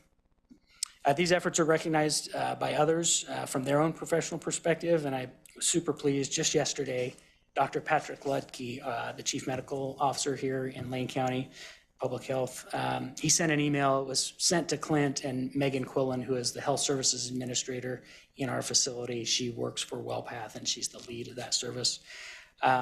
But I appreciated that he CC'd me on it so I could see it, and I wanted to share it with you. Dr. Ludke wrote, Captain Riley and Megan, over the weekend, I read the book Just Mercy by Brian Stevenson. The many alarming stories in that book, whether involving jails, prisons, courts, counties, or police departments, made me appreciate all the more the care, compassion, integrity, effectiveness, and resource stewardship of you and your team. Thank you for your excellence, Dr. Ludke. So as you've seen, and I've really emphasized and discussed this wellness program, but none of this would be possible without funding from the levy. You go back to that starred thing, 78% of our mental health services are funded by the levy. If we didn't have the levy, we wouldn't be able to do these things.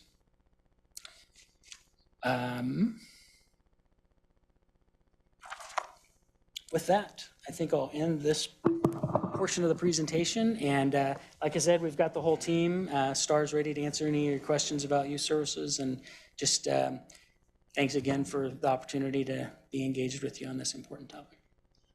Sheriff Harold, thank you very much. I'll entertain a cue. Prior to doing that, while we're talking about Captain Riley and accolades for Captain Riley, congratulations on the award for 2022. That's huge. Clap here, Chair? Yeah, we are allowed to clap. And I had the privilege last summer with Captain Riley of presenting to the Oregon Psychiatric Physicians Association, and Captain Riley was a star of the show. If there had been more people in attendance personally rather than online, I think they would have carried you out of the room on their shoulders. But the few people in attendance chose not to. But Captain Riley, thank you very much for your service. And that presentation showed me how deeply you can affect a room with the services that are happening inside the Lane County Jail. I can only imagine what it was like in Denver. Thank you very much. So at this point, I'll entertain a queue for questions or comments regarding Sheriff Harold and the staff's presentation. As ever, you're in danger of me starting. Commissioner Buck. Start it off. I am extremely proud of our Sheriff's Department and all of your work. I think we are cutting edge here in your department thanks to what you do and just leaders in the state showing how it can be done if you think outside of the box, and encourage you to continue down that path. You do wonderful work, and your whole department does wonderful work. All your staff, I'm thoroughly appreciative and absolutely will support anything and everything to continue passage of this levy. Hopefully we'll put that on here with the agreement of the fellow commissioners for our community to vote on again, and hopefully have just as strong a support, if not more, that we had last time. It's critical. There's no way we want to see any of those photos that you posted ever again. It's not safe, and it's detrimental to the entire community. We can't have that happen again. And I'll pledge to make sure that I support you all in any way and every way that I possibly can. I do have a question about youth services. Specifically regarding the youth beds. The question is, are all the youth beds used? And do we have a wait list? Do we have such a thing? What does their capacity look like? Is it cyclical? If you could share anything, that'd be helpful. Sure. So we have, good morning, commissioners. We have the two different types of beds, and so they operate actually very differently. We have the detention beds, and so that is, again, supply and demand, depending on what law enforcement involvement with youth is at the time. During COVID, we saw a significant reduction in the number of beds used, but since we've come out of the pandemic, we are seeing probably about 8 to 10 beds used on average, which would be beyond the capacity without the levy at this point, and we would need to be making decisions about who was detained and who was released. We do have some of the authority to make some of those decisions, and then the rest of the authority sits with the circuit court. So the detention bed use, we do. With the Phoenix beds, that depends on the level of acuity we see with the kids that we're serving. So that is also, that also fluctuates. During the pandemic, we reduced bed size significantly due to restrictions on social distancing and congregate care settings and the requirements for those types of settings. Since we have come out of the pandemic, we've increased the beds, and we're running between 6 and 8 right now, and we're looking to continue to increase that use, but we had reduced them significantly, and it's building back up to the full use of the beds. A follow-up question on that I think I'm really trying to get to is, with the levy, will we still have enough beds that are needed for the youth that really need that service? Or are we reaching a capacity? We'll continue to grow as a population here in Lane County, so it would be great to anticipate what that need will be as our population grows throughout the years. And where do you think we're at right now? I think right now we are meeting current need.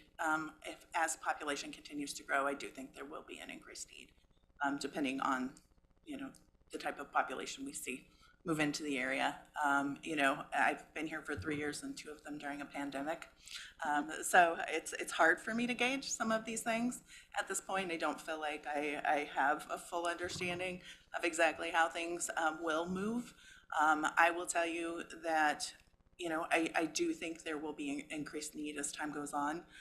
There's also statewide a need for residential treatment beds. We're one of the only juvenile departments in the entire state of Oregon that has a BRS. And so there's also potential for revenue that sits within that type of setting, and potentially contracting with other counties. Obviously, we would not be using county levy funds for those beds. Those beds would be different. But there is a wide need statewide and within Lane County for these types of services.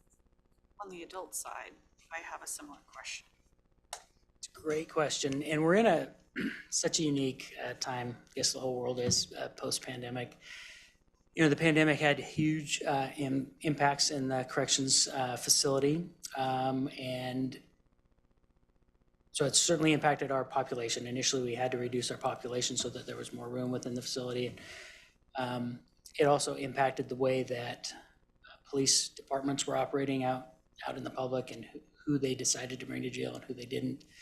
And then we've also had some legislative impacts that are sort of timed at the same time as the pandemic. Measure 110 being one, where people are no longer being brought to jail for a felony crime of possession of any number of drugs that used to be a felony crime. And also Senate Bill 48, which was most recently passed by the state legislature, which was it was changing pretrial release and bail reform. And so I look at our jail population a lot. I engage Clint in a lot of conversations. Back in December, we were together, all the sheriffs in the state were together, and I was asking sheriffs what trends they were seeing in their jails, because it's really hard to wrap our brains around exactly what's going on with our jail population. I could go on and on about Senate Bill 48. I don't want to take too much time, but the legislature did intend to change the way release decisions were made. And I commend them in what they endeavored to undertake, which is not just having it be based on someone's financial capacity.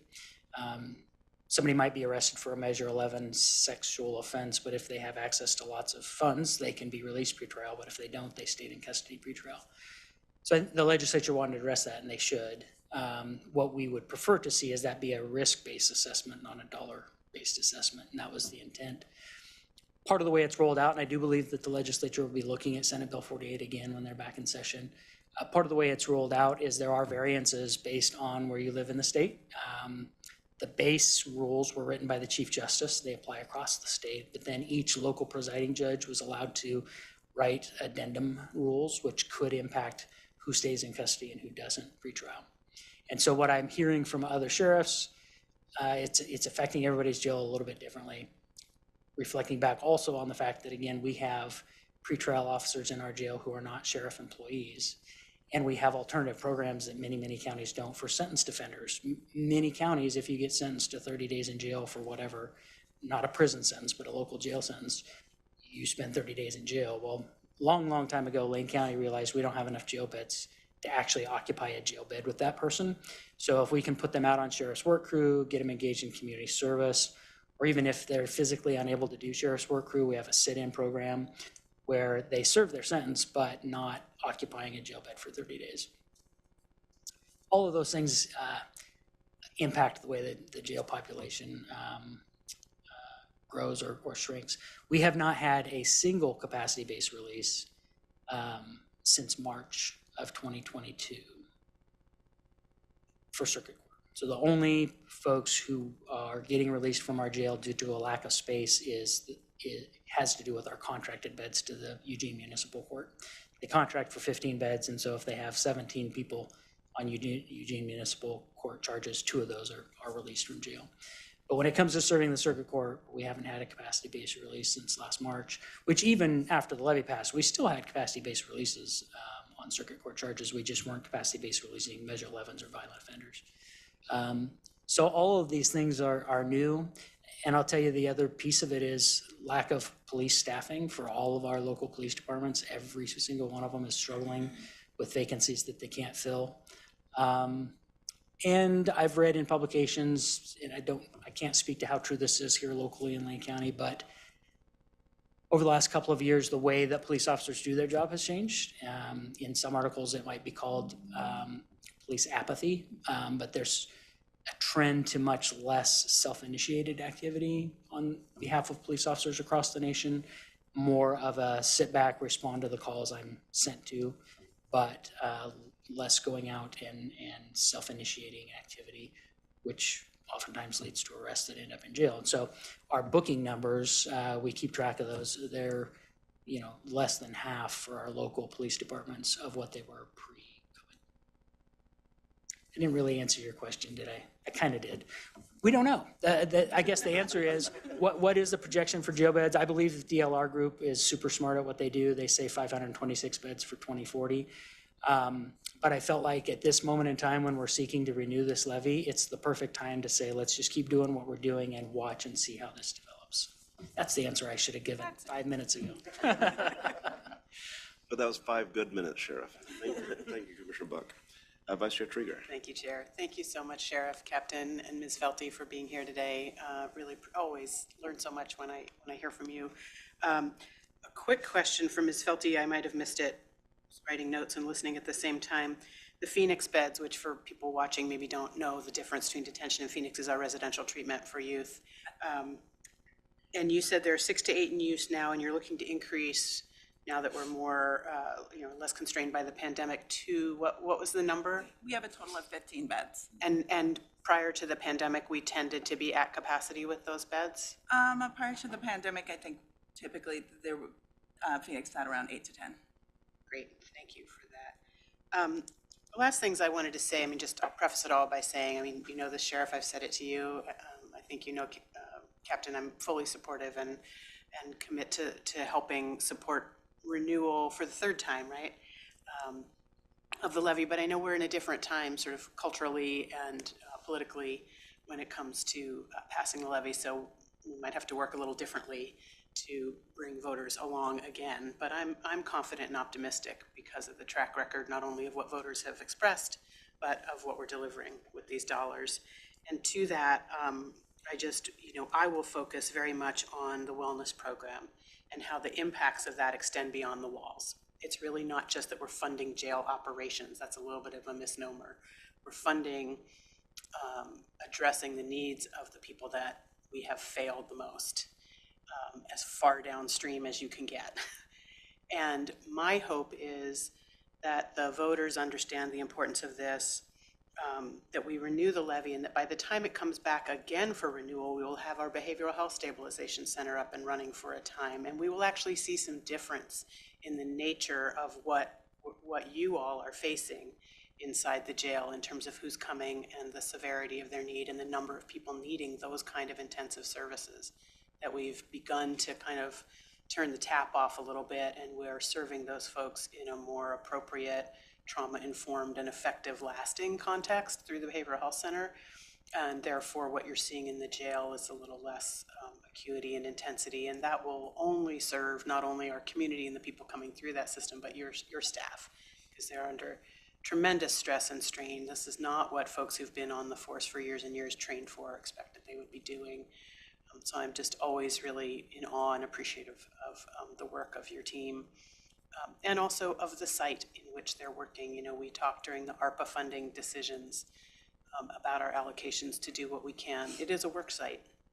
And I get a lot of questions about why is the sheriff's budget so big? And I have to remind people that you can't really apples to apples it with other programs, because it's a 24/7, 365 operation.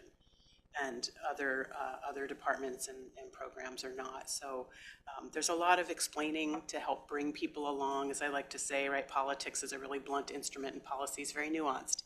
And there's politics of passing a levy, but there's the policy that that's behind it, that we have to find ways to communicate with people and help them understand the benefit to the whole community of doing this. And I know the two of you in particular, and Ms. Felty, we haven't had as much interaction, but what I do know is your goal is to be having fewer people, and the people that you do have in your programs have less acuity.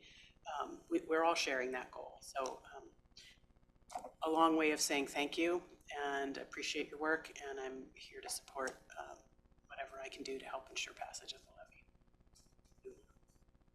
Thank you, Vice Chair Trieger. Commissioner Zuniga. Yeah, great presentation.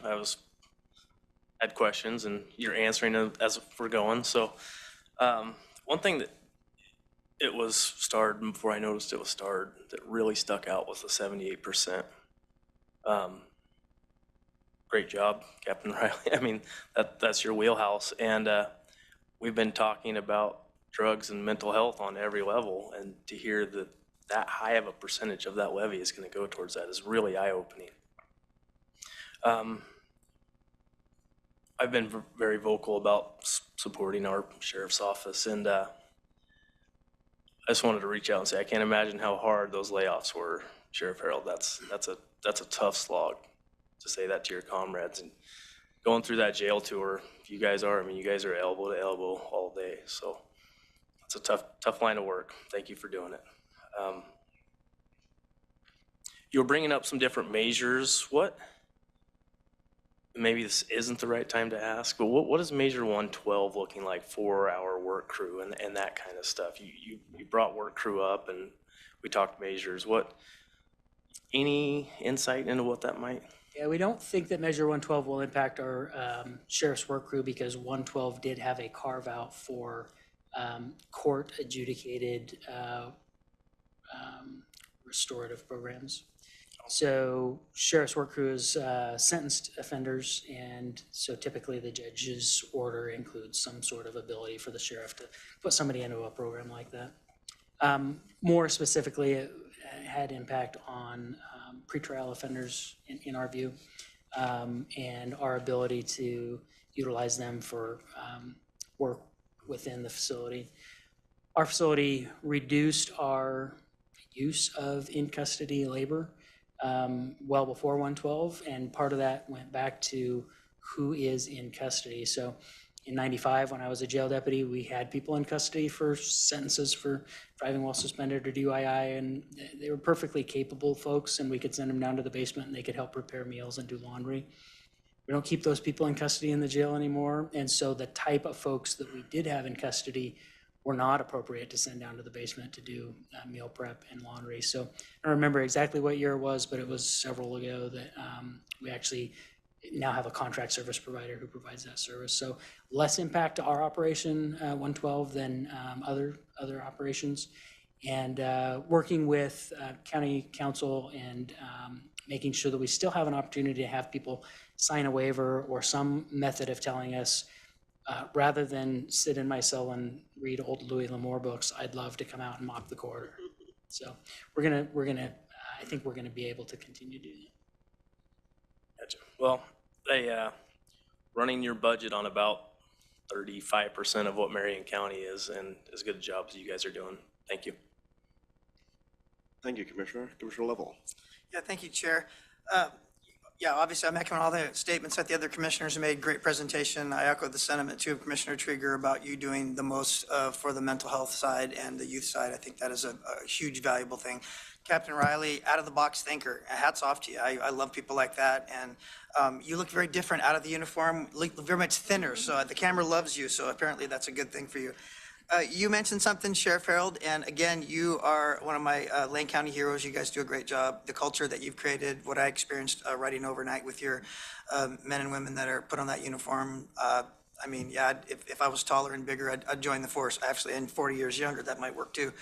But you said the jail is crucial to make the whole system work. And I'm wondering if the residents and the voters of Lane County actually know how crucial that is. And the reason I say that statement is that for me, I'm one of those bigger, better, or go home guys. And I'm always wondering to think about if we're just asking for 55 cents a thousand, and in my rudimentary algebra that I remember from the 8th grade, let's say if we said, well, let's try to shoot for 67 cents a thousand, meet that halfway goal from full funding to what you're dealing with now. Could we educate enough of the public to know that this statement may be accurate? People vote on the level of danger or criminality they agree to live with. Would you say that's true? Or how can we make that more impactful to our voters to maybe do a little bit more?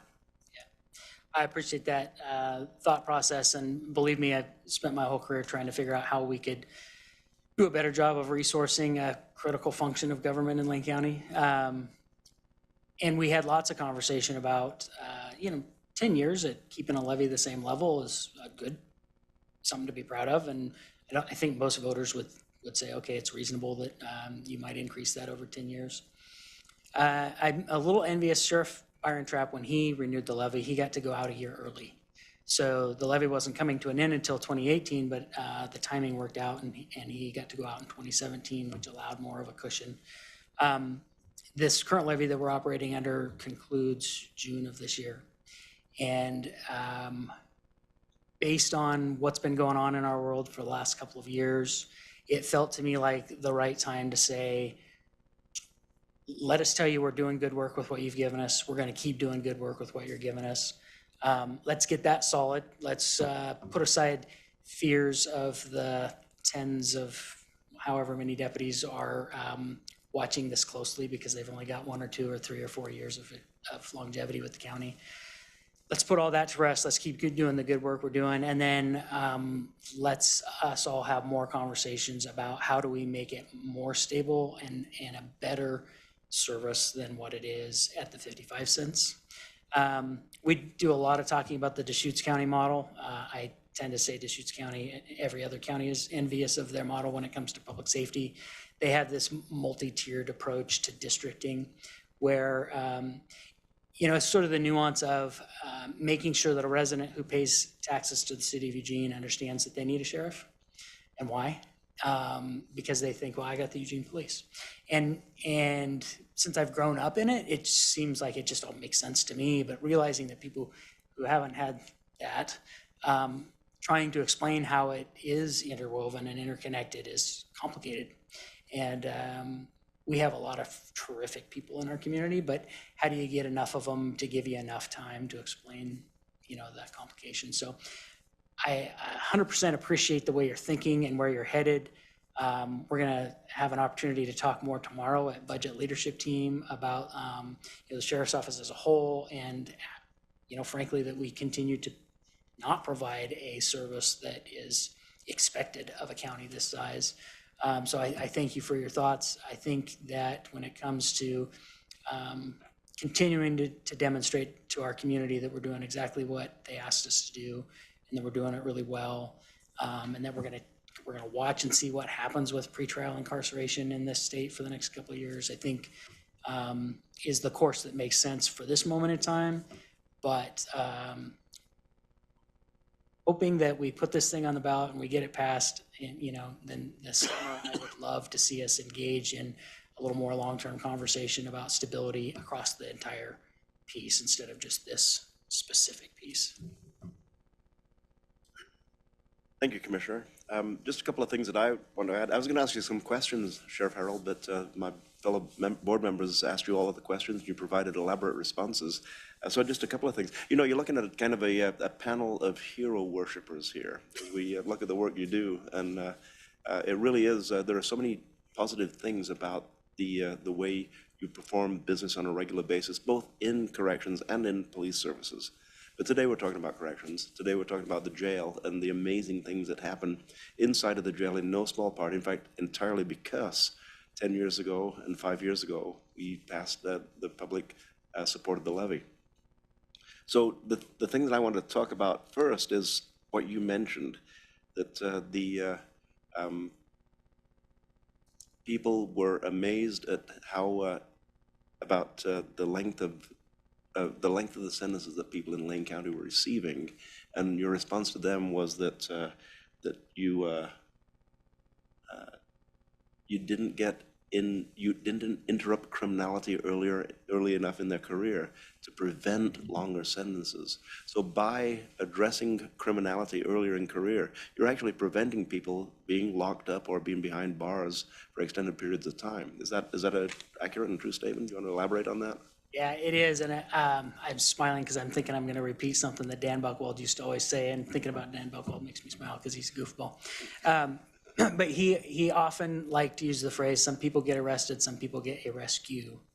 And it is that opportunity to interrupt a path that's, somebody's headed down a bad path, and it's an opportunity to try and interrupt it and redirect it. And if we don't have those opportunities, they get farther and farther and farther down that path. It's so much harder to get them back on the course correction, obviously, is exponentially more difficult the farther down the wrong path they get.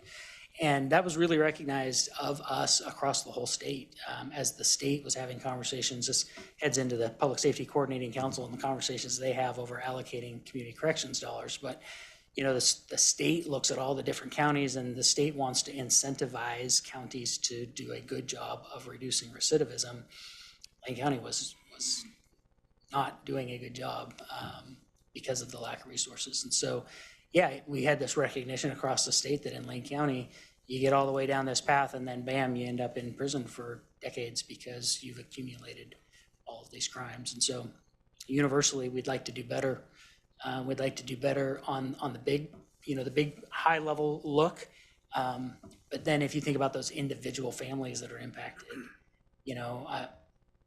any of us that are parents and you worry about, the path your kids might go down and want to be able to have resources to help them course correct if they're headed down a bad path. And we want to be able to provide a service to our community that partners with them to interrupt a bad path. And once people are incarcerated, once they become adults in custody, the wellness program, we've added 5 FTEs plus 2 FTEs in the wellness program through the levy that really are directly helping you to reduce recidivism. When people are released from the jail, they don't want to come back, we presume, and we're working to make certain they don't come back. Sheriff Harold, you and Captain Riley both participate in the Mental Health Summit monthly. The Mental Health Summit, we talk a lot about diversion from jail, not putting people in jail in the first place. And you pay a great deal of attention toward diversion from jail because you have upward of 60% of the people who are adults in custody are suffering from mental health issues, behavioral health issues. So in talking about that, you have innovative programs inside of the jail. 10 years ago, when we were looking at the jail levy the first time, we were talking about capacity-based releases, and that was the main thrust of the discussion. 5 years ago, we could talk about the success of the levy and the promises kept in the levy. And here we are today. We're looking at phase 3 of the levy. What is it that we're going to talk about this time? What are the main focuses this time? And I think we can remind about capacity-based releases. We can talk about the promises kept, because that's an ongoing thing. But I think, to me, the innovation that's taking place inside of the jail that really is not happening anyplace else, in a well-documented fashion, is not happening in other places. We can talk about that innovation. And I guess my question is, at this point in time, Sheriff, Captain, Chief Deputy, and all the others in the room, how are we going to go out? How are we going to let people know about the innovation that's inside the jail? I want to come in, Captain Riley. Every single time I ask you to conduct a jail tour, you bring people in. And that gives me confidence that our operation in the jail is exactly as we are promising, because you don't mind opening the doors and bringing anybody in, business people in, bringing other elected officials in. In 2 weeks, you're going to be bringing registered guard reporters and other business people in on tours. So how do we remind people? I mean, what's our strategy going to be? And I don't expect you to answer that right now, but to me, that is what our goal during this levy cycle is, not just to talk about the things we have done, but remind people of the innovation, what's on the horizon. You want to talk about that a little bit? Well, I appreciate you reminding me to talk about jail tours, because one of the things that we are committed to is in trying to get as many people through their Lane County Jail as possible. I've never once been a part of a jail tour where folks left feeling angry or frustrated with us. Every time it's been, wow, I had no idea. And so, I mean, if I could get 380,000 people to come tour the Lane County Jail, Clint would kill me. But I'd do it. But yeah, we love to get to show folks what we're doing in there. We're proud of it. And so to that extent, any of you who have people reaching out to you, as we hope that the community starts talking about this, we would just encourage you to reach out to us. We'd love to facilitate more jail tours. Folks who are connected to you that want to know what's really going on in there. Love to open the doors and show them exactly what we're doing. And we're meeting as a group to try and come up with other ways that we can try and spread the word, and really appreciate any thoughts you all have and guidance you all have on that as well. One of the things that I have had ever since becoming the sheriff, an individual who frequently reminds me that I don't think normal, because I've grown up the way I've grown up. My life experience has been what my life experience has been. And so I think in a way because of that, whereas the general public who hasn't been engaged in public safety doesn't necessarily think that way. And so what I love and appreciate and value is that if you all, I'm confident that we're doing good work, and I want to know how to tell people about it. And so you all have different perspectives than I do, because we've all had different lives. And so if there's a way, a piece of the message that we should be delivering that would hit better or be more descriptive or do a better job of communicating the work, then I'm wide open to your input and suggestions. So thank you. And that was the response I was teasing out. When we reach out to the public, who are the best people to reach out to the public? Well, the public themselves. You know, when you create a positive impression, people want to tell their friends about it. And the jail tour is the most positive impression we can present. You know, I've been on tours with the head of the local chamber of commerce, who left with eyes wide open. I've been on tours with Roscoe Devine, who was the great miler, who was also a business person, who left with eyes wide open. With Rich Locke, business person from West Eugene, left with eyes wide open. With Assistant HHS Director Janet Reddy, when she first came to town, who had great experience in much larger markets, shall we say, much larger population centers than this, who left with eyes wide open. Director Eve Gray left with eyes wide open. When Commissioner Trieger and I toured together, we both, once again, left with eyes wide open. The amazing things. Once you go to the top floor and you see the daylight, you see people interacting the way they interact in the wellness program, it's just remarkable. And to me, the more people that can see that, the more people we have talking about it, the greater the response we're going to be and the greater the impact on the community. That's all I have to say. With that, any further comments or questions for the Sheriff? Sheriff, Captain Riley, anything you'd like to add? I'll just say thank you so much. Really excited to work with you all this year. Of course, we're planning on being back in front of you again still this month and to continue the conversation about what needs to be done headed into May. So thank you for the time, and thanks also. Public comment was great this morning, and just the breadth of I get to focus a little bit more. The breadth of what goes on in our community that needs your attention is huge. And so I was just contemplating, thank you for serving in the roles that you do for our community to head in the right direction. So thanks for this morning. Thank you, Ms. Nolte. Anything you'd like to add, by the way? I should have asked you as well. I just want to say that the Sheriff's Department has been such an amazing partner through this, and just acknowledge that and appreciate them for it, so. Thank you very much. Then thank you for being here this morning. Tom, welcome back. I don't know how long you've been back, but welcome. 3 years.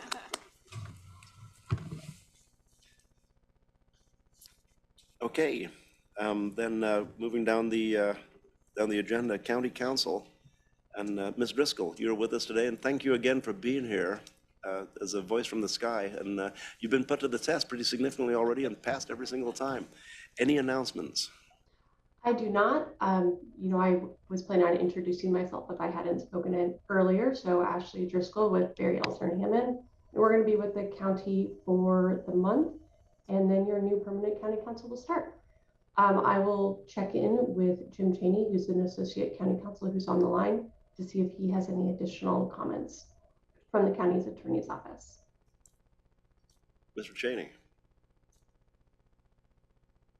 I do not. Thank you. Thank you. Thank you. Then moving down to item 9A, which is county administration, we have order 230110. Oh, I'm sorry. County administration. That's after.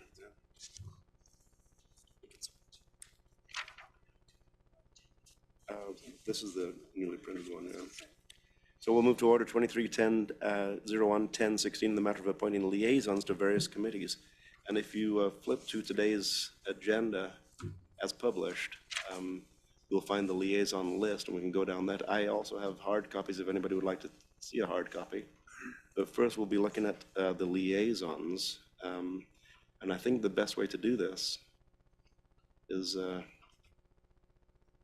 just pull up the list and go down one step at a time. What we have before us is the attachment A liaison. The committee ties on the left, and I see that up on the screen. Thank you, Ms. Jones. And I have it on my screen here. And we have the current liaison, and as we go down, if the current liaison, if there's a desire for change in that either by the existing liaison or by someone else who would like to be the liaison, let's just make that known at this time. So Community Health Council. I've enjoyed being Community Health Council. It's a statutory committee. Would anybody like to replace me on that? Nobody flinching at the bit there. Mental Health Advisory, Local Health, Alcohol. I've been on that for 10 years now. It is a ever-increasing responsibility. Jafar, if you would like to continue serving, it's in good hands. If you need to lighten your load, I would consider that. Given my work on the opioid settlement board, it might help inform that work, but it's really just an offer for you to consider your workload. I'm perfectly happy to see you continue there if you'd like. Then I am prepared to, well, that is a tough one, Commissioner, because that's one that I really, truly find a great deal of gratitude. Not gratitude, but let's see, satisfaction, because the board is that board is moving along at a good pace. I think with your acquiescence, I will remain on that board. Sure. The courthouse stakeholder liaison. I think do we need to continue that, Ms. Jones? That is an as-needed item. I will defer to County Administrator. Yeah, it's not currently meeting regularly. Then let's remove both names from that and leave those names blank. And that board, should we remove the board completely then, Mr. Mokreisky? I don't know that I would do that. I think that as we move forward and there's a need for engagement on that issue, then we can come back to the board. Unless you have a strong desire and if someone would like to be involved in that, you could name someone and then we can tap it. This is part of the order, so I need to do something with it because Then let's place Vice Chair Trieger's name as a placeholder. replacing both Bozovic and Bernie. And they're not here to complain, so let's, Board of Property Tax Appeals is really a tiny, has been a tiny assignment. I'll continue that unless there's anyone else would like to step into that. The Fair Board, the fairgrounds are in Commissioner Trigger's district. I'd like to stay on that board, please. Without objections. Planning Commission, I am open if anybody else is interested. It's actually, there's some restriction on the meetings we go to because eventually what they're talking about is going to come to the board.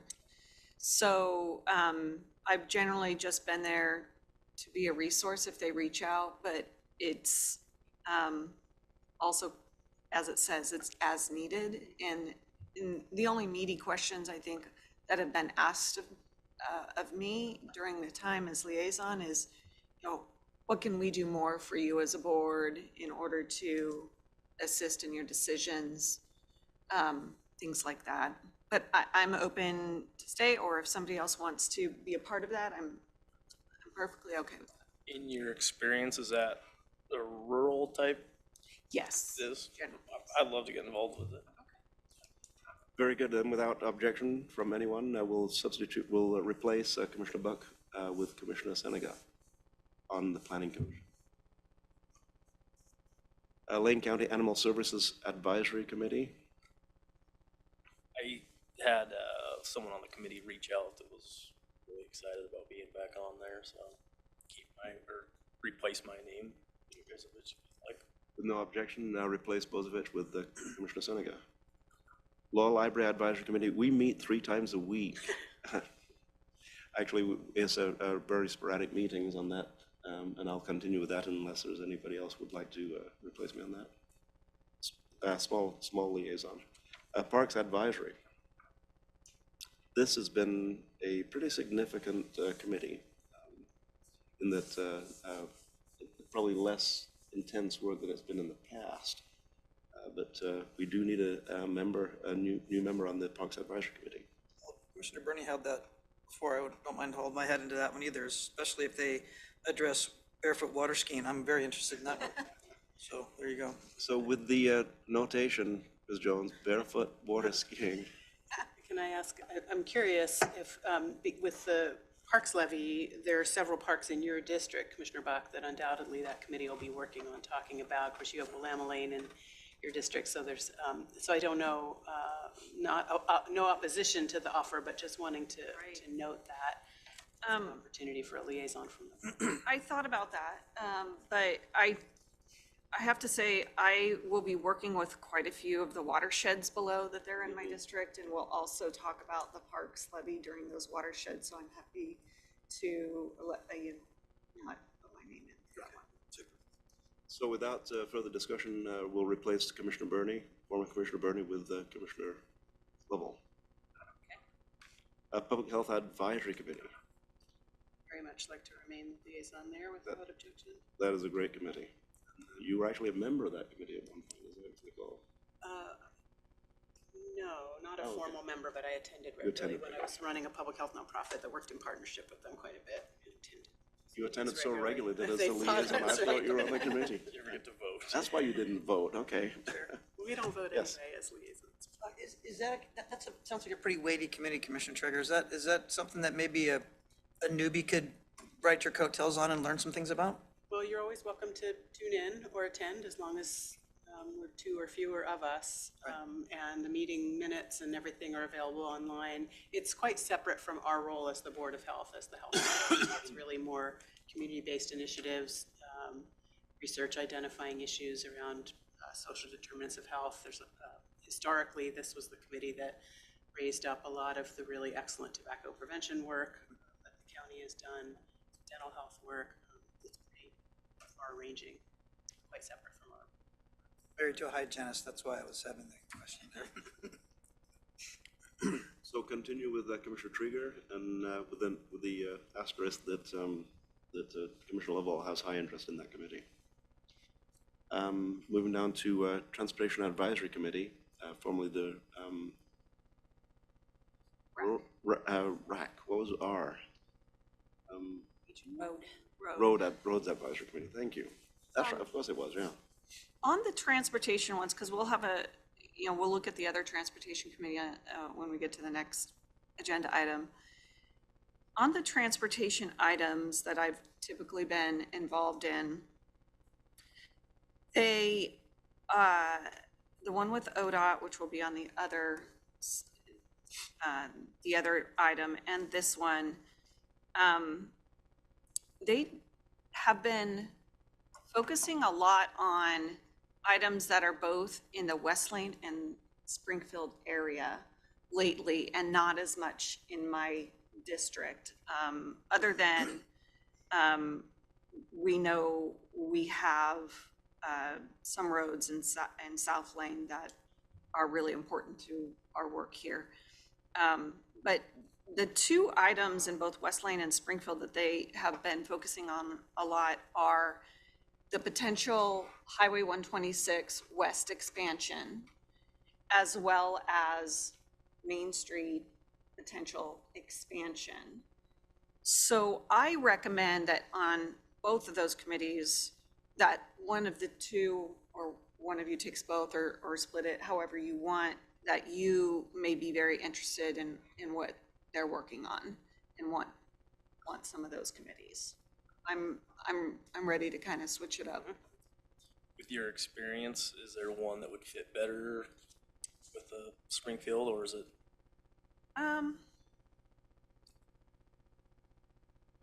So the roads advisory, or the transportation advisory committee, is more county focused, and the other committee is really staffed by ODOT. And so it depends on if you're, both of them, kind of blend with what we're doing on both of those projects, really, because you have to have both involved. So it's really your preference if you want to. This one is more, a liaison to our county advisory one, and the other one is on the board of the ODOT facilitated board. But they're both dealing with those two issues in your districts. Okay. Do you want to take this one, Commissioner Lovell? Transportation Advisory Committee? Yeah. I think, whatever's more ODOT heavy is kind of, I think, more in line with Main Street issues that I'm interested in. And I may add, the ODOT one, we usually have a main liaison and an alternate. So it's something you both could be on the other one as well. So on Transportation Advisory, why don't we, how about if we go with Commissioner Senega, and then when we get to the ODOT, more related one, we Yeah, sounds good. tally you up together, okay? So replacing Commissioner Buck on Transportation Advisory is Commissioner Senega. On the watershed councils, the reason each commissioner that's been on each watershed council is because it's more pertinent to their district, which would keep everything the same, other than Siuslaw watershed, which it would be natural that Commissioner Senega would cover Siuslaw.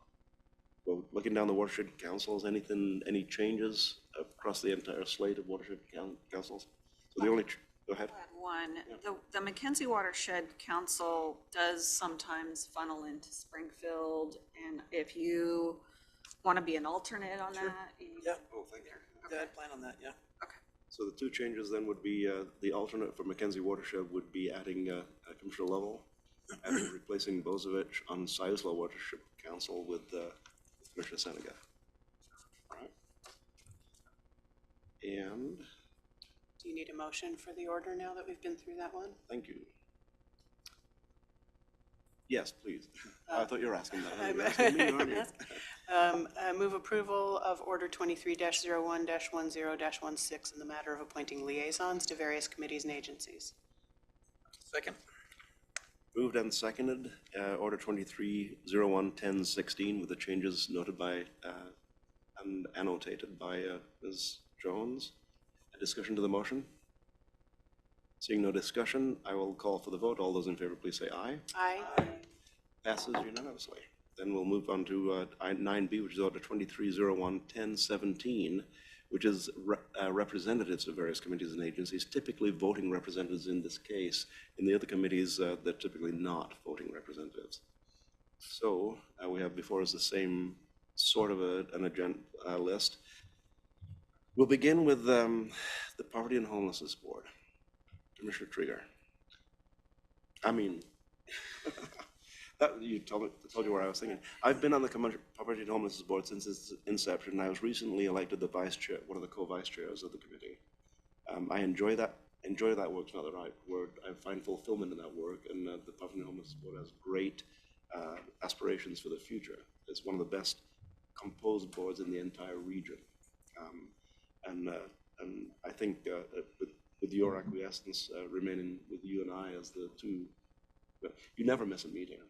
I actually have missed most meetings recently, and I was going to ask whether an alternate position is that a designated, that's something we've developed, right? Something we do informally. So, I would feel better, because I always feel badly when I miss a meeting. I feel like extra brownie points when I show up for one, but when I'm designated on paper as an alternate. So I am fine with you continuing on that. I appreciate you turning to me with that question, but I would prefer we just stick with the one, and then I will show up as I'm able, or as agenda items are. Okay.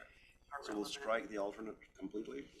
So we'll strike alternate on that and just remain FAR as the representative. Then the Performance Audit Committee, now we're at a real critical juncture with the performance auditor. We're in the process of putting out a job notice with the performance auditor, and I believe that's in process right now with HR at this point in time. So my comment on that, I've been on that committee ever since its inception. Mr. Moore. I just was going to say, I believe that Ms. Holmes, our Human Resource Director, is planning a discussion with the board on January 30th? January 31st. 31st, okay. On that to update the board on where we're at in the process and confirm the direction that you would like to head on that. So January 31st is when we'll discuss that in greater detail. Okay. As I said, I've been on that committee since its inception, since before it was a committee. When we did the initial search, I was a part of that committee, back when Sheriff Turner, I think, was involved as that long ago.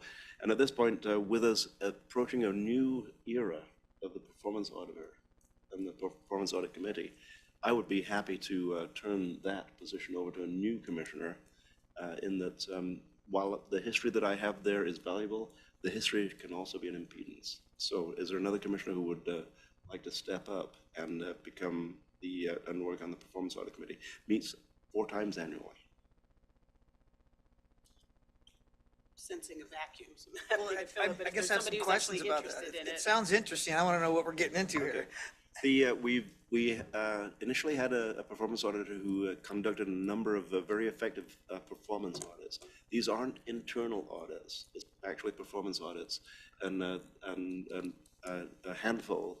They're all online. The audits that were done created efficiency in each of the departments that were audited, including the Sheriff's Department being one of them. And it's not just departments that have been audited. Another thing that was added by the auditor was what's the complaint line called, Mr. Morkright, Steve? Fraud, waste, and abuse hotline. Thank you. The fraud, waste, and abuse hotline was added, and while it's not actively, not a lot of people use it, it is an added benefit from the initial performance auditor.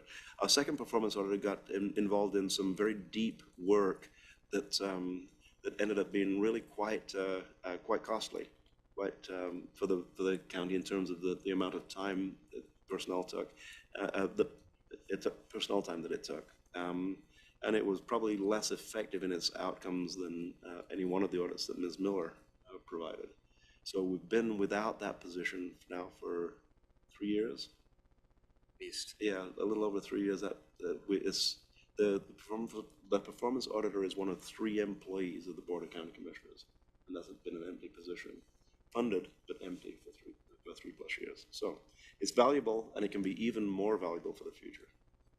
Chair, if I may, just to add, since we have new commissioners who aren't familiar with this position, it's not a financial audit. It's completely separate from that. It's really about the performance and the mission and goals of a given department or program. It's sort of looking at, are we delivering those services? Are we reaching the people we want to?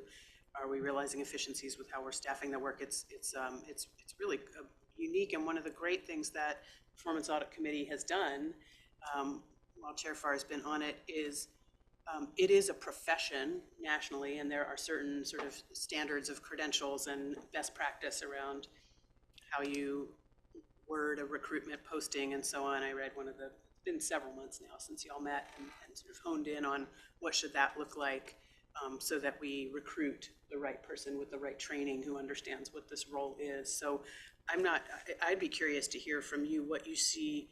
I would guess the work of that committee in the coming year is going to be to take all that good work and put it into action of the posting, and then thinking about how we're actually recruiting for and culling. But ultimately, this board is who will be looking at candidates and making that hire. So just to give more about what the function of that committee is going to be doing. And that committee expects to be a part of the process, in that they would provide either interviews with potential candidates, or they would provide a recommendation. So if maybe this is a little bit too big to make a decision on this right now. Maybe if somebody's interested, we can take a look at the work that has been done, take a look at the charter of the committee and the actual work plan for the committee. So I would propose, since we need a name for the order, we could keep you on it, and then if there's motion, we could bring it back as a standalone item to change the named representative if need be. Is that right? I'm perfect with that. Yeah. Okay, so for the time being, that remains the same. Back to the Poverty and Homelessness Board, that committee is a federally required committee. It performs two functions that are federal requirements. One is the Community Action Agency, and one is the Continuum of Care Committee. The next one, the Public Safety Coordinating Council, is a statutory committee. And it is, it's been, Commissioner Bozovich has been on that council for a long time. I've personally entertained a strong desire to be on the council, but at this point in time, the position is open, and I know that probably each one of us has an interest in being on that committee. I would love to be on that committee. Sheriff Harold and I have actually kind of talked about it already, and he showed interest in me being on there. If that works for everybody, take over for. Well, I would back off on my desire to be on that committee. I would support that, and if there's another person that's interested, that we can always create the alternate. Well, and I would be willing to take the alternate. I just was going off of what I said I would try and do, is get on that. I should be willing to take the alternate. Okay. I think we would need to check PSCC bylaws before we create a alternate position. Sorry. Because there may not I be see a them needed as we've committee. switched them in the past. And I don't- And it wouldn't be a voting position, it would just Not be, a voting position, correct. would monitor, would audit the meetings and then step in if the actual representative were not able to attend, I still think we would need to, to see if that's they would okay. do a bylaw change to include an alternate in that. Because as of right now, we only have one voting member on there, and it's not designated as an alternate. So to move forward from this meeting then, shall we, do we have acquiescence at Commissioner Seneca? Okay. And then we'll make a note that we'll contact the Denise Welters is. If there is an alternate position, then that would come back to us for discussion. We would need to come back and we would modify this board. We would actually draft a new board order that replaces this entire board. This is an important committee. It's represented by, it's once again statutory, and the membership is statutory. We had to make some bylaws change 5 years ago in order to continue the term of one particular individual. So, okay. Then to the Housing Policy Board, I have been for the past year a member serving on the Housing Policy Board. I gotta tell you, it feels like a Eugene Housing Policy Board to me. So that being said, I enjoy being there. I enjoy the people who are there, the discussions that we have, but it's very, very Eugene-centric. It is. I know we've discussed on the HPB about maybe creating some subcommittee to look at that, but I'm perfectly happy to have you continue and again strike the alternate since it's not an official, and it's been challenging for me to make those as there's a conflict now at that meeting time. So that's something you want to stay there and continue to champion for them to be more expansive or rethink. I mean, I know they have some heavy lift work that they're trying to get done, but it seems like that will be accomplished this year. And I think the idea there was they were gonna parallel look at how to become more inclusive of other jurisdictions. Question, are they still allocating funding in that committee? Because the reason I was not in it originally when we started doing these for 4 years ago is my connection with St. Vincent de Paul. With my housing background, I very much am interested in it. But I do want to avoid any conflicts of interest. Do you see any conflicts of interest? If not, I would be willing to be an alternate. Based on the work this year, there were no conflicts of interest. Now, if the board changes, we may need to revisit that. But for the time being, I think, in fact, if you would like to be the full member and I'd be the alternate, whichever you choose on that. I think that would be a great change for me. Okay, so, I think it'd be great. so we'll change Housing Policy Board to Commissioner Buck as the member, and I will step in as the alternate.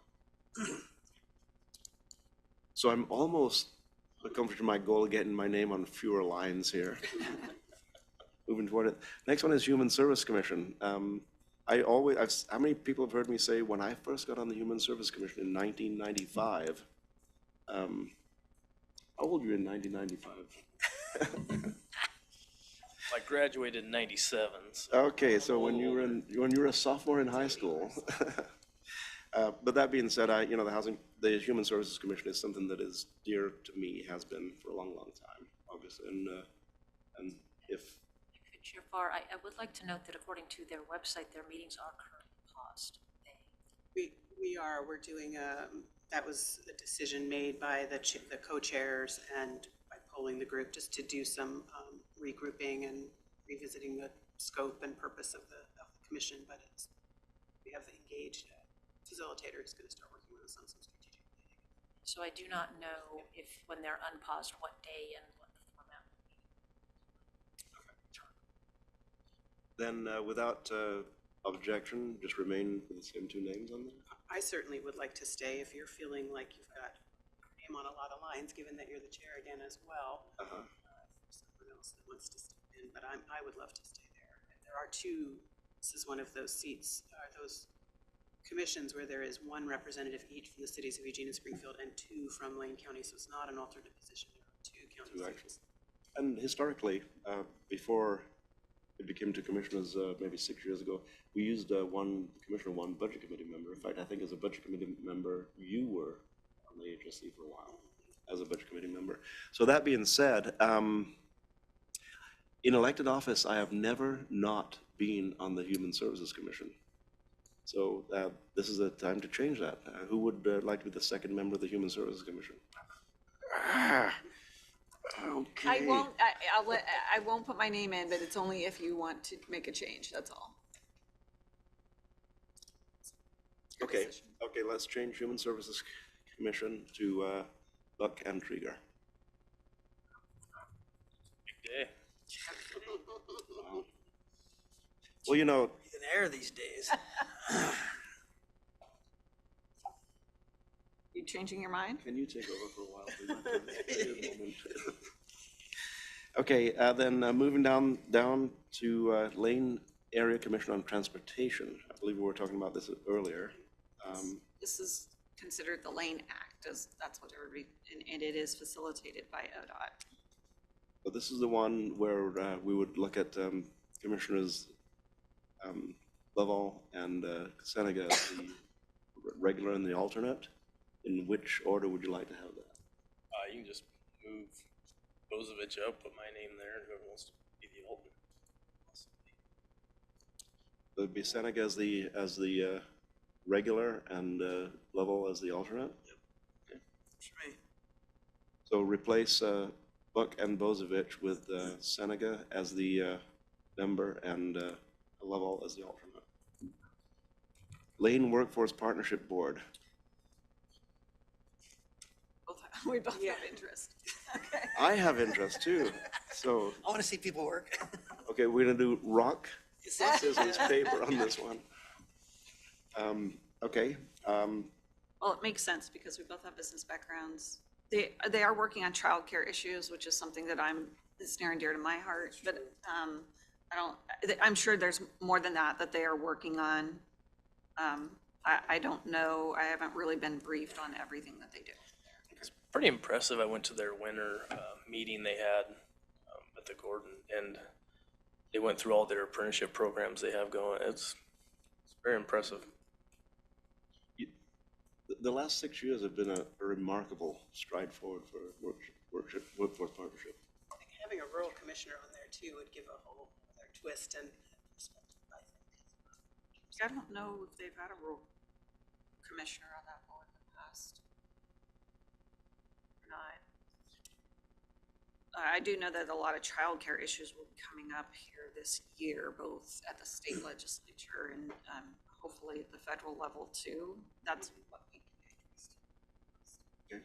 Yeah, I mean, that's great reasons. I mean, my district is 80% small business, so I've got a real piqued interest in that as well. And I've had fielded a handful of phone calls from people who are really interested in starting independent workforce training and apprenticeship programs. So yeah, I would, if I could help with that in any way, I'd more than happy to help.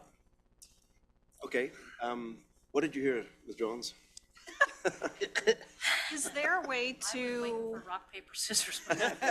is there a way that we can also maybe come back and see if this can have an alternate?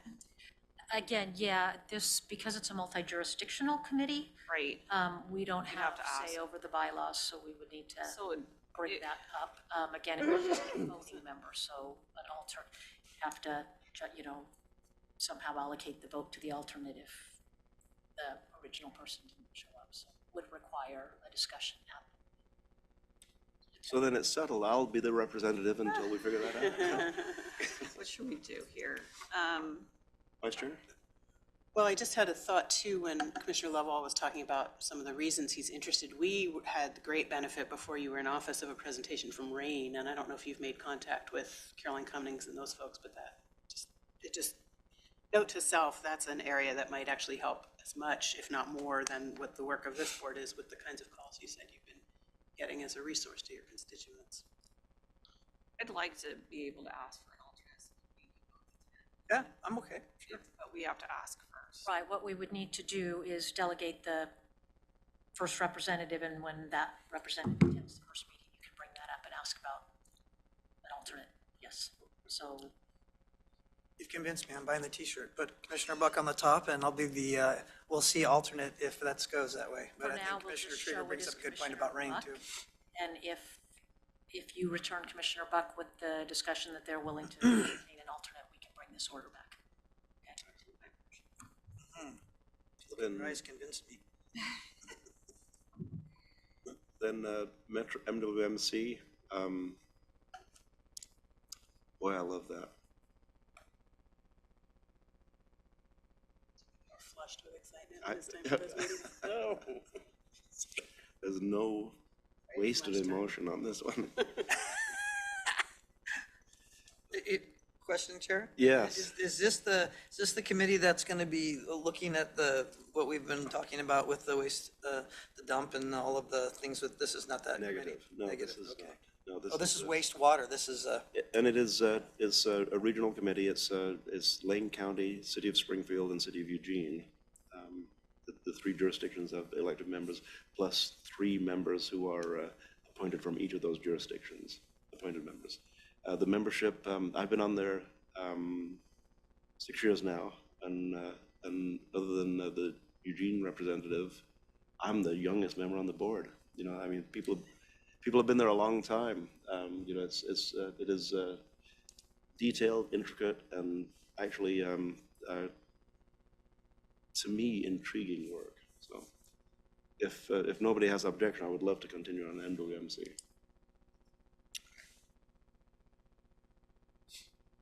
Then regional solutions. Commissioner Buck, do you want to give some background on that? I wish I could, but I have to say, I didn't really attend very many of their meetings. As alternate, I went if Commissioner Burney at the time called and said I couldn't make it. but they haven't really met in well over a year. With the change of the administration, I am unsure if the new governor is going to continue having that committee at all. I hope so, because it was integral with our work here in economic development, basically is more of an economic development arm, and also a way in which we could communicate with the governor's office. You know, if they do it, because it is involved with economic development, I would suggest you might want to be on that, but it's all going to be dependent on if the governor continues that. I did check with our legislative affairs head of Alex Kyler, and I talked to Jenna Cusimano about this committee as well, and it is up to Governor Kotek to decide if they're going to reenact that, but I think it will come up for discussion soon. So if we want to appoint somebody, and it has not been shut down, it's just been an inactive committee since I think December 7th of 2021 was the last time they met. I sure hope they do. It will be important. Like Sarah Means was our representative, and she was our economic development manager here before she went and did that. So for the time being, shall we say Commissioner Buck, you as a regular and not name an alternate at this point? Well, I could do it, but I was going to offer it to. Oh, okay. I'd put my name as a placeholder if nobody has objections. Let's do that then. Yeah. Commissioner Lovell as a regular, replacing Monitor if Commissioner that Burney. comes back. Okay. Other appointed committees beyond the statutory and other required ones. Cascade Pacific Resource. Replace Commissioner Burney with Commissioner Lovell. What is that? I am going to, I can give you information on this in agenda setting. The vice chair had tasked me with actually finding all the dates and times of these committees, and I cannot find a time or any information on this committee other than old websites. There was a phone line I called. I have not received a phone call back. I cannot find any current information on this committee. I don't know if you want to strike it from our committees, which will require a lane manual change because our committees live in lane manual, or if you want to appoint someone there in the event that it does. Can we put it on, just put it on hold on that, and I'll contact Commissioner Burney, see if he can shed any light on what it may have been. Yeah, I mean, I need to put a. Can it be vacant? I will just hold it vacant. Vacant, thank you. Moving down to City of Florence Urban Renewal Agency, I think that Commissioner Lovell, no, I'm kidding. Sounds good. Okay, that's actually been a pretty active board. Everything in Florence, they're very active, yeah. Yeah. I like it. So replace Bozovich with Commissioner Senega. Forest Management Subcommittee. This is another one. I contacted AOC and so did Alex Kyler. We got a voicemail back saying that as of right now, they do not have any meetings scheduled. It still looks like it's probably an active committee. There's not a lot of information. I was just going to add that they have really kind of moved around. AOC has moved around their committees and and kind of combined some, and so it may be in flux. Yeah, I think. I was gonna say, if you need a name to put on there and something comes to light, then. Please. All right, so your name then? Thanks, very good. Homes for Good Housing Agency, you note it's appointed through December 2023. The reason we did that when Homes for Good changed its governance was that it was going to be a partial year. There are 2 county commissioners, used to be 5 county commissioners on that board, 5 plus 2 residential. It's been flipped completely with 2 county commissioners.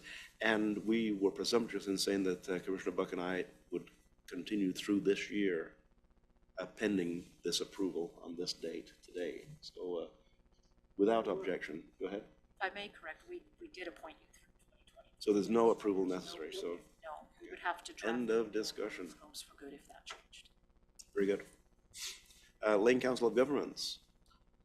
So Lane Council of Governments is always been primarily a rural commissioner because it has so many members that are in rural areas. I'm currently the chair. It's a 2-year term, so I've completed 1 year, and I've been on it since I began as commissioner 4 years ago.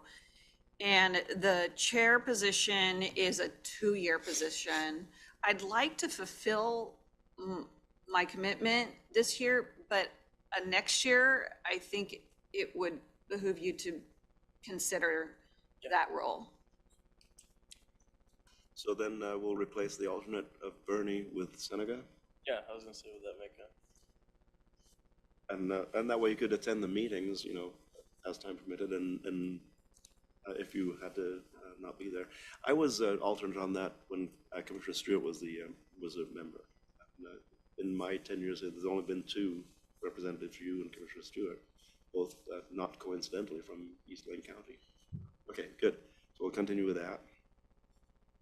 El Rapa has been Commissioner Bernie, was Commissioner Bozovich. Prior to that, I spent 5 minutes on that board. Well, it wasn't, I was there for 3 meetings. They have great lunches, you know, they're really good lunches. Well, it is on Main Street in Springfield. It is, you could probably walk there from one of your businesses. Right, there you go. That interests me, sure. Very good, without objection. Vice Chair Trigger. All right. Then that will be, El Rapa will be commercial level. LTD Strategic Planning Committee. I was the alternate, never went to a single meeting, don't know if they met.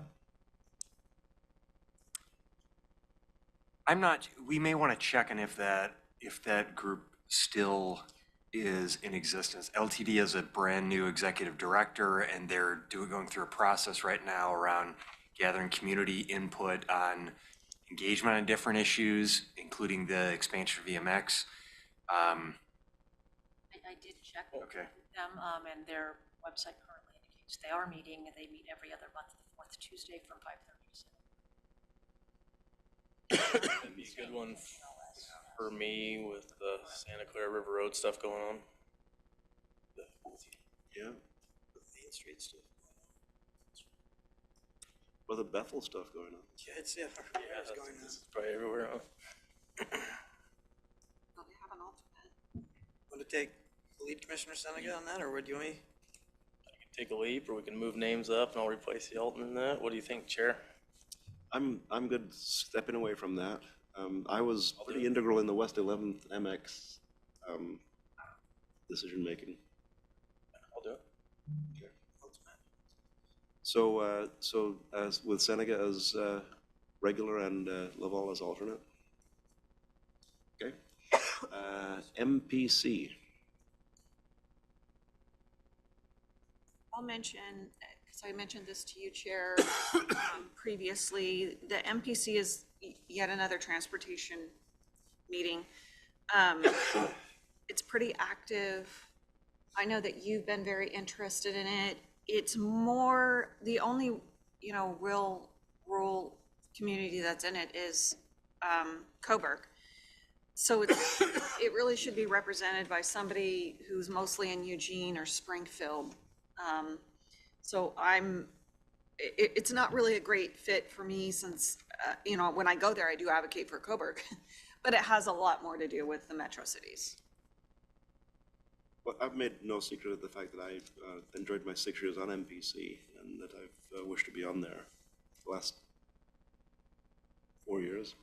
So I would love to step in on MPC and with a second as, yeah. I'm fully supportive of that. I see there are 2 names. Are there 2 seats for a county commissioner there? Well, I'm fully supportive of you being one of them, Chair. And it makes sense that a urban commissioner would be the second. That would be between Commissioner Trigger and myself. Typically so, yes. Commissioner Trigger, interest level? I am monthly first Thursday, but we don't know what time. I have a lot of other monthly It's first noon. Thursday. Noon. Then No food, by the way. Oh, that's gonna It's go all away. you. It's on Zoom, so, It's a subway at your desk kind of a meeting, huh? yeah. Okay. Yeah, I don't mind being on that as well if Mr. Farrell's okay with that. And typically in the past, when they met in person, it was at the Eugene Library, the Bascom and Tyson Room, or at the Springfield Library. Very good. Then MPC is FAR and Laval. Oregon Coastal Zone Management. Commissioner Seneca? Makes sense. Okay. Travel Lane County. Now, here's one that I've been on for a long, long time. Enjoy the work. And, but if it's time for a change on Travel Lane County, I'll entertain anybody who is interested in replacing me on Travel Lane County. I like this, folks. I do too. Pretty cool. There's also an all-star linebacker who works for Travel Lane County. That every time I can. Quarterback's Gary Westland. I mean, who could ask for a better team, right? Well, if anytime I can be in Andy Vabora's shadow, I'd just love being there. Yeah, that's true. Andy's pretty top. So then, okay, and with the alternate, Again, is that something we sort of created, or is that a thing? it's a thing. We do have other people from Lane County are on that board. Ms. McRice is on the board, as is Corey Buller is on the board, and Sarah Means was, Austin Ramirez was, and I don't know that anybody's stepped in that position. If I may, for representative positions, we don't create. I'd be willing to be the alternate on that if nobody's opposed. So change on Travel Lane County. I'm confused. Did you just say we don't typically have an alternate? It is an assigned alternate on this one. I mean, we have an alternate on here already, and that's because that's how it's written already. We don't change like we can with liaisons. I think there's only, how many voting members do we have? Commissioner representative's a voting member. Is Lane Event Center a voting member? Possibly. And then we have two, so I go as a liaison. I go to attend occasionally, and the community development manager will go. But I think we only, the commission seat and I think the LEC. And Corey Buller, he does vote, so yeah. Okay. Very good. So with reluctance, I've been on that for 10 years now. The new member will be Commissioner Lovell, and the alternate will be Commissioner Seneca. Wow. Facilities. Bozovich Bernie. So how? Is that county facilities? What exactly is that? These are internal standing committees. It's county. This is a good committee. It's, you get to work with Sean and Mr. Mokrasky. This has the potential to be, I believe this will come to the board soon to be dissolved. It will. I'll do it then. It is a board committee, so it will be a board decision to. Yeah, well, I mean, one of the challenges that we've had historically two commissioners that are on the facilities committee. It is related to county facilities, and so it's a very technical process, and we oftentimes would not get two commissioners or any commissioners that would attend. And really what it is our facility staff or capital project staff that's bringing forward updates on various capital projects. And so department heads attend, appointed and elected department heads will attend. The sheriff is there to talk about, well, where are we at in the jail renovation project. And so there's been a discussion among that group, including, I believe it was Commissioner Bozovich and Commissioner Bernie that were on the facilities committee previously, about does this really need to be a committee that has commission participation. So they were, at the time, those two commissioners were in agreement with that, and I think there's going to be a discussion that's brought forward. Yeah, my understanding is they've had a very difficult time forming a quorum and making any decisions because of the way the committee is set up. So I believe a board packet will be coming back to you after the next facilities meeting where that committee votes about how to move forward. And I believe it will still be an internal committee that will report to the director of operations, if I'm not mistaken, and they'll report back to you. You'll see, just as we did with the climate committee, when we dissolved that, you'll see a late manual change in the discussion as to why. So do we need names on there to attend at least the dissolution meeting? Right now, it is a committee, and we are going to need those commissioners to sit in on the next At least meeting one meeting. to decide, yeah. So should we just say Seneca and Lovell? Yeah, we can just roll names. Finance and Audit, I've been on there for 10 years and I am ready to hand the baton. I love that committee. It's fun, isn't it?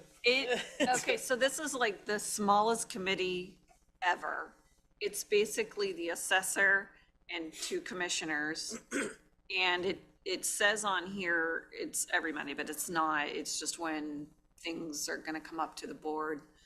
And so it's small, quick, but it has some meaty financial issues that will eventually come to.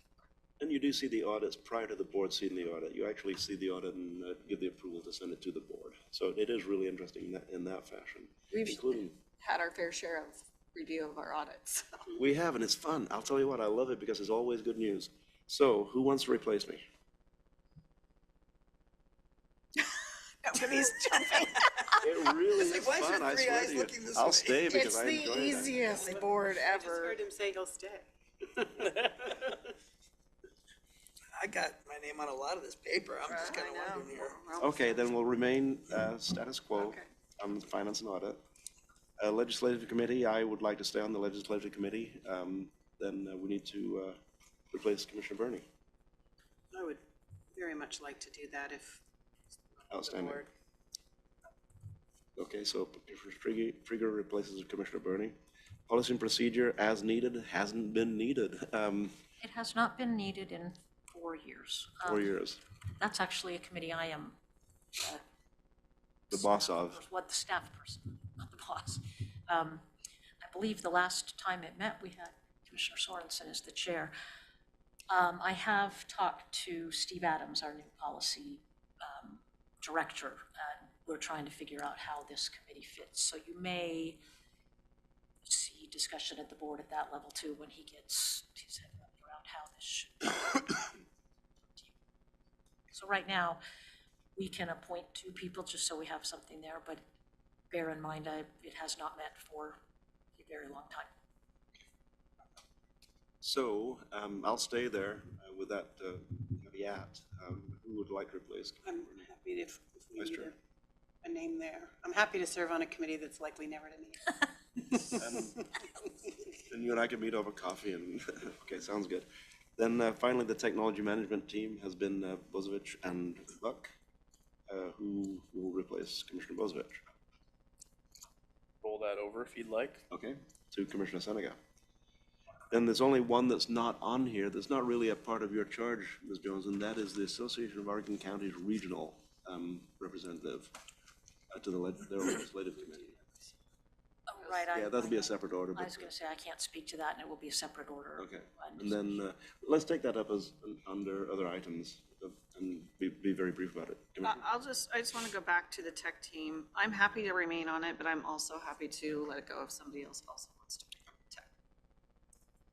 Oh, I'm the lowest rung of the tech ladder on this committee, I'm afraid. If I may, on this one, I spoke to Mike Finch, and this may eventually go the way of facilities as well, because other committees have replaced this committee. The TSCC is in place, and I think there's another that meets monthly. This is only a twice-a-year committee, Technology Management Team, and it's just still in there because it's historically been there, so I think they're looking at whether this still fits our molds. So for this potentially short period of time, be Commissioner Buck and Commissioner Seneca? Yeah. Very good. Okay, is that everything on that then, Ms. Jones? Other than a motion. Yep. Chair, I was gonna bring one thing up. I misunderstood your desire to be on the Public Safety Coordinating Council. Oh, you know, it's a very... It's a waning moment. It was a subcurrential desire. Okay, I was gonna say. I made that word up, but you know what it means. Well, if you, I mean, as the chair, if you wanted to switch for the finance or something you're wanting to get rid of, just so you know, I misunderstood. Okay, so thank you. No, that I'm fine. I love PSCC, and I often sit in the back row, and I love being a backbencher for myself. So. Okay. Pretty good. Then, yes, a motion, please. Move approval of Order 23-01-10-17 in the matter of appointing representatives to various committees and agencies as discussed. Is there a second? Second. Moved by Commissioner Vice Chair Trigger and seconded by Commissioner Lovall. Order 011017. Discussion to the motion. I'm seeing none. I'll call for the vote. All those in favor, please say aye. Aye. Passes unanimously. Good work. All right, let's move down to Commissioners. Real quickly too, just for the new commissioners who will be serving on committees. This order will be posted with the assignments, and you should be looking for the committees to follow up with you for meeting invitations and all of those that everyone's kind of waiting to hear who's going to be appointed. And you'll see invitations coming from the representatives of those committees, not from me. Will there be a gluten-free box to check for the lunches? I'm probably. Thank you. Guess he won't be checking it.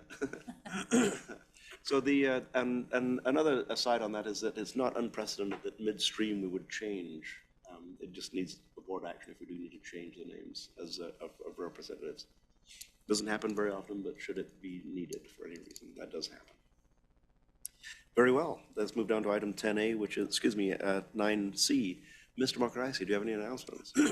Just two quick items here. I wanted to follow up on a couple of the public comments that you heard this morning on the Row River Fire District. Tie this to also the Pleasant Hill Goshen Fire District. Commissioner Buck had asked me or it indicated that she was going to have a question about that as well. So our staff is working with both the folks in the Row River area as well as the Pleasant Hill area on the potential formation of a district, which would have to go to the ballot. The November election is being targeted for both of those. There are a number of scenarios related to the Row River, lack of fire services in the Row River area that are being contemplated, that our staff is providing options for folks in that area. That includes potentially becoming part of the South Lane Fire District or forming its own district. I wanted to make just a comment about the difference between the complexity of creation of a new district as opposed to, you heard the sheriff here talking about the renewal of a levy. So when a levy is put, let me just share a couple of these comments. Oregon law outlines the steps for both the creation of a special district and the placement of a levy by a local government such as Lane County in our upcoming public safety levy. The board can place a levy on the ballot after a series of public hearings and directing staff to prepare the filing. So that was, you heard an update from the sheriff today. There will be follow-up items that come in the next few weeks and months to place that ballot measure. That's relatively straightforward in terms of its process.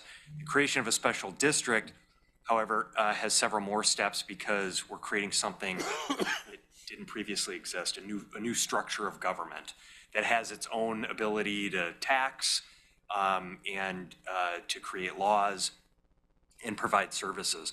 So that process for creating districts includes developing an economic feasibility statement that has specific requirements, a petition process that circulates among the affected landowners, filings with the county clerk's office, and with our county council, review by our county council, and approval, and then rounds of public hearings.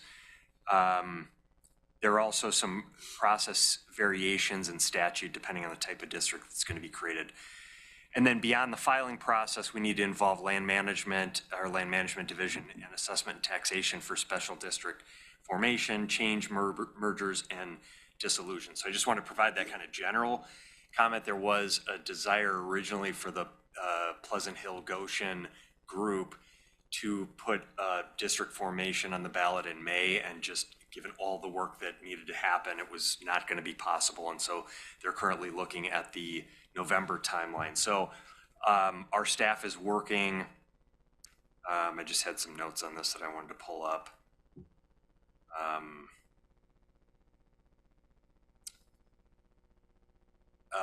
So our staff is working on targeting the November for both of those potential district formations, and we're doing everything that we can to accomplish that.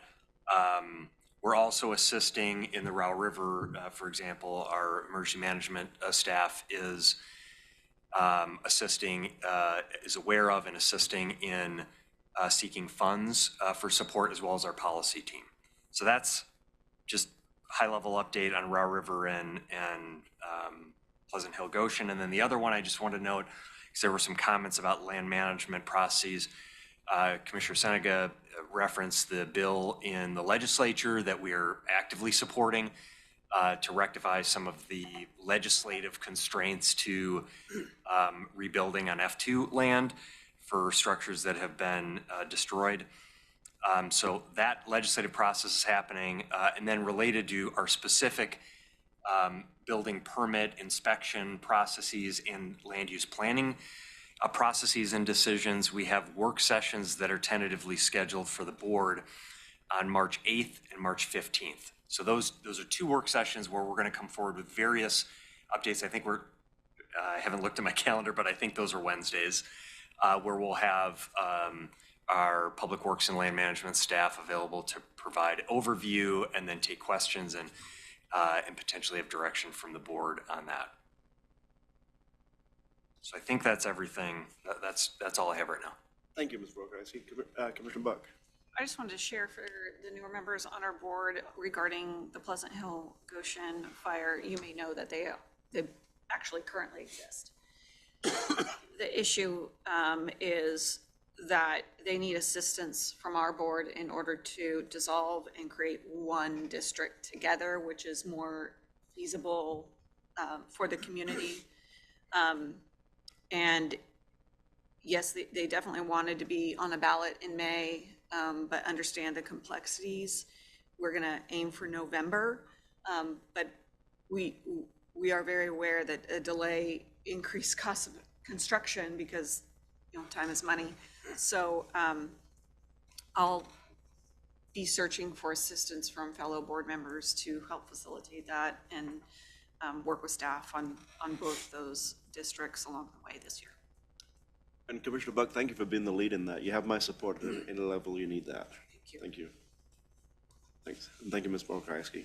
Moving down, then we'll go to Commissioner's business. Announcements from commissioners. I'm seeing none. I just have a quick one. I'd like to brag about the Three Rivers Casino. I spent the day in Florence doing their scholarship foundation with Chair Farr here.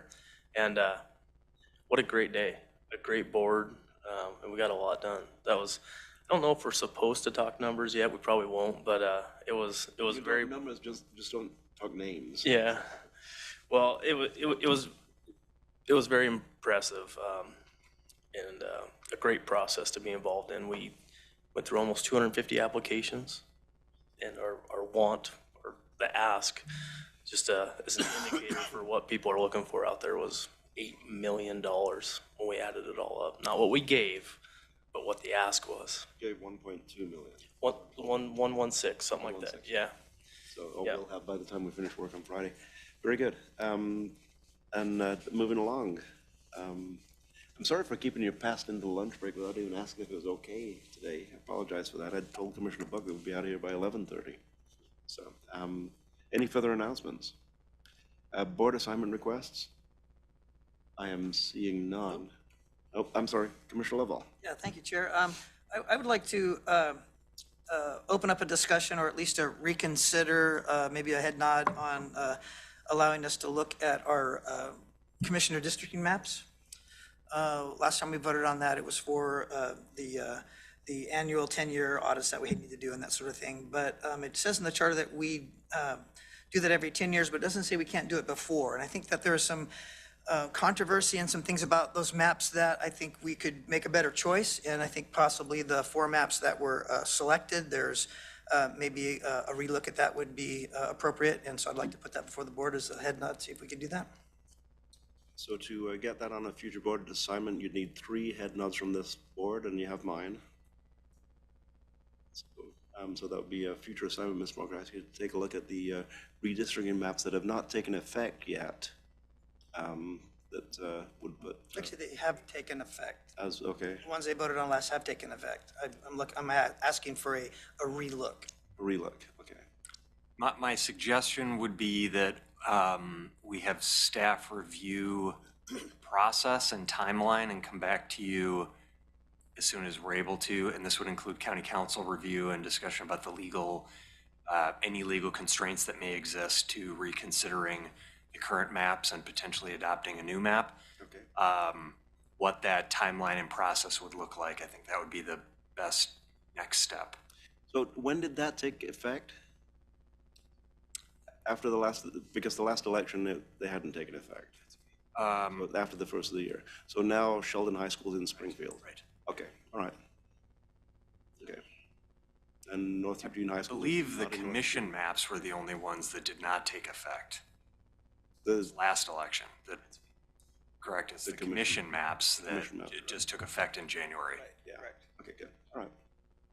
Then you described a process that the staff would review what it would take. And I'm thinking, you know, legal, you would want a legal interpretation of what the process and timeline is and what your options are. You'd want an understanding from the county clerk in terms of the timelines that would be necessary to, because that was an issue with the maps that went into effect in January. For the commission was the timing of implementation of those, and any other considerations. Sure. Thank you, Chair. I would just ask one of those other considerations be what other districts were impacted. Basically, Lane Community College waited for us to implement our new maps because they follow our districts for their zones. So we also need to understand the implications or considerations that we are imposing on other districts if we make any changes at this point. Mm-hmm. Indeed. Yeah, it's far-reaching. You know, the other thing that the system that we used last time, I would try to make it as judicious as possible. It wasn't. So at some point we need to look at what system did we use and how do we need to let future boards or this board look at future redistricting. Commissioner Buck?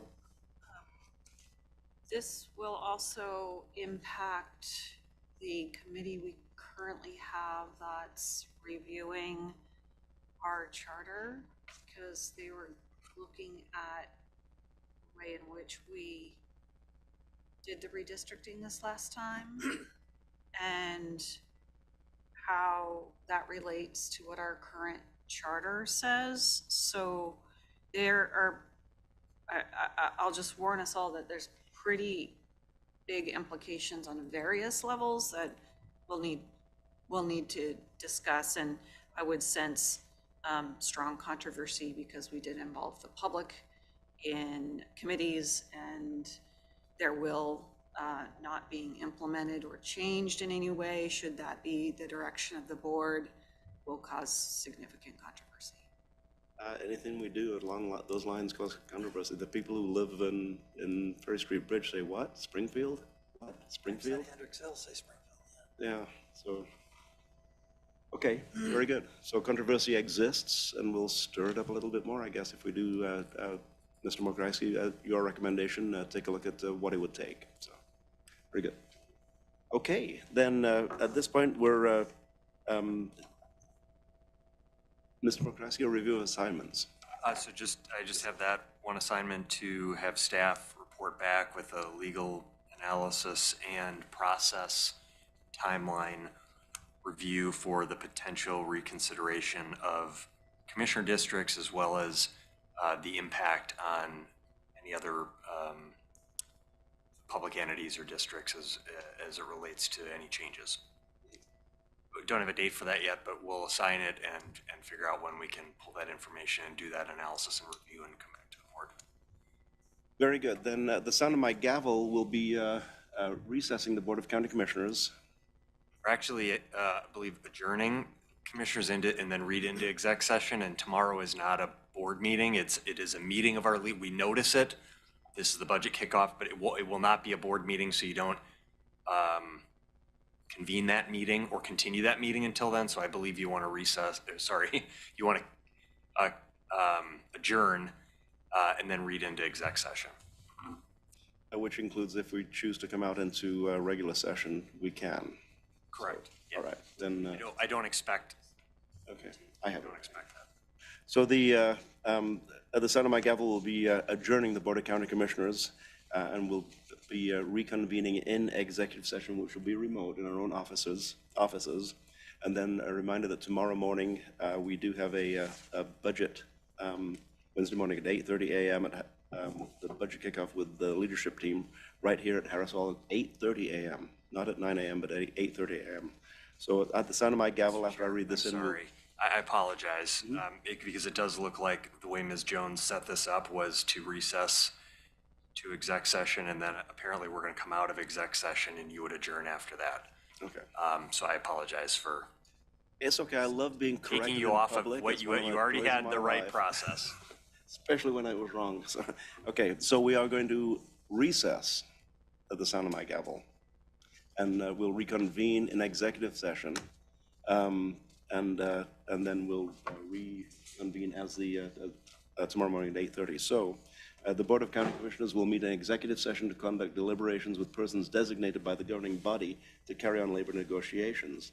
This executive session is held pursuant to ORS 192.6602D, which allows the Board of Commissioners to meet in executive session for the purposes listed. Representatives of the news media and designated staff shall be allowed to attend the executive session. All other members of the audience are asked to leave the room. Representatives of the news media are specifically directed not to report on any of the deliberations during the executive session, except to state the general subject of the session as previously announced. No decision may be made in executive session. We reserve the right to come back out into public session should the need arise.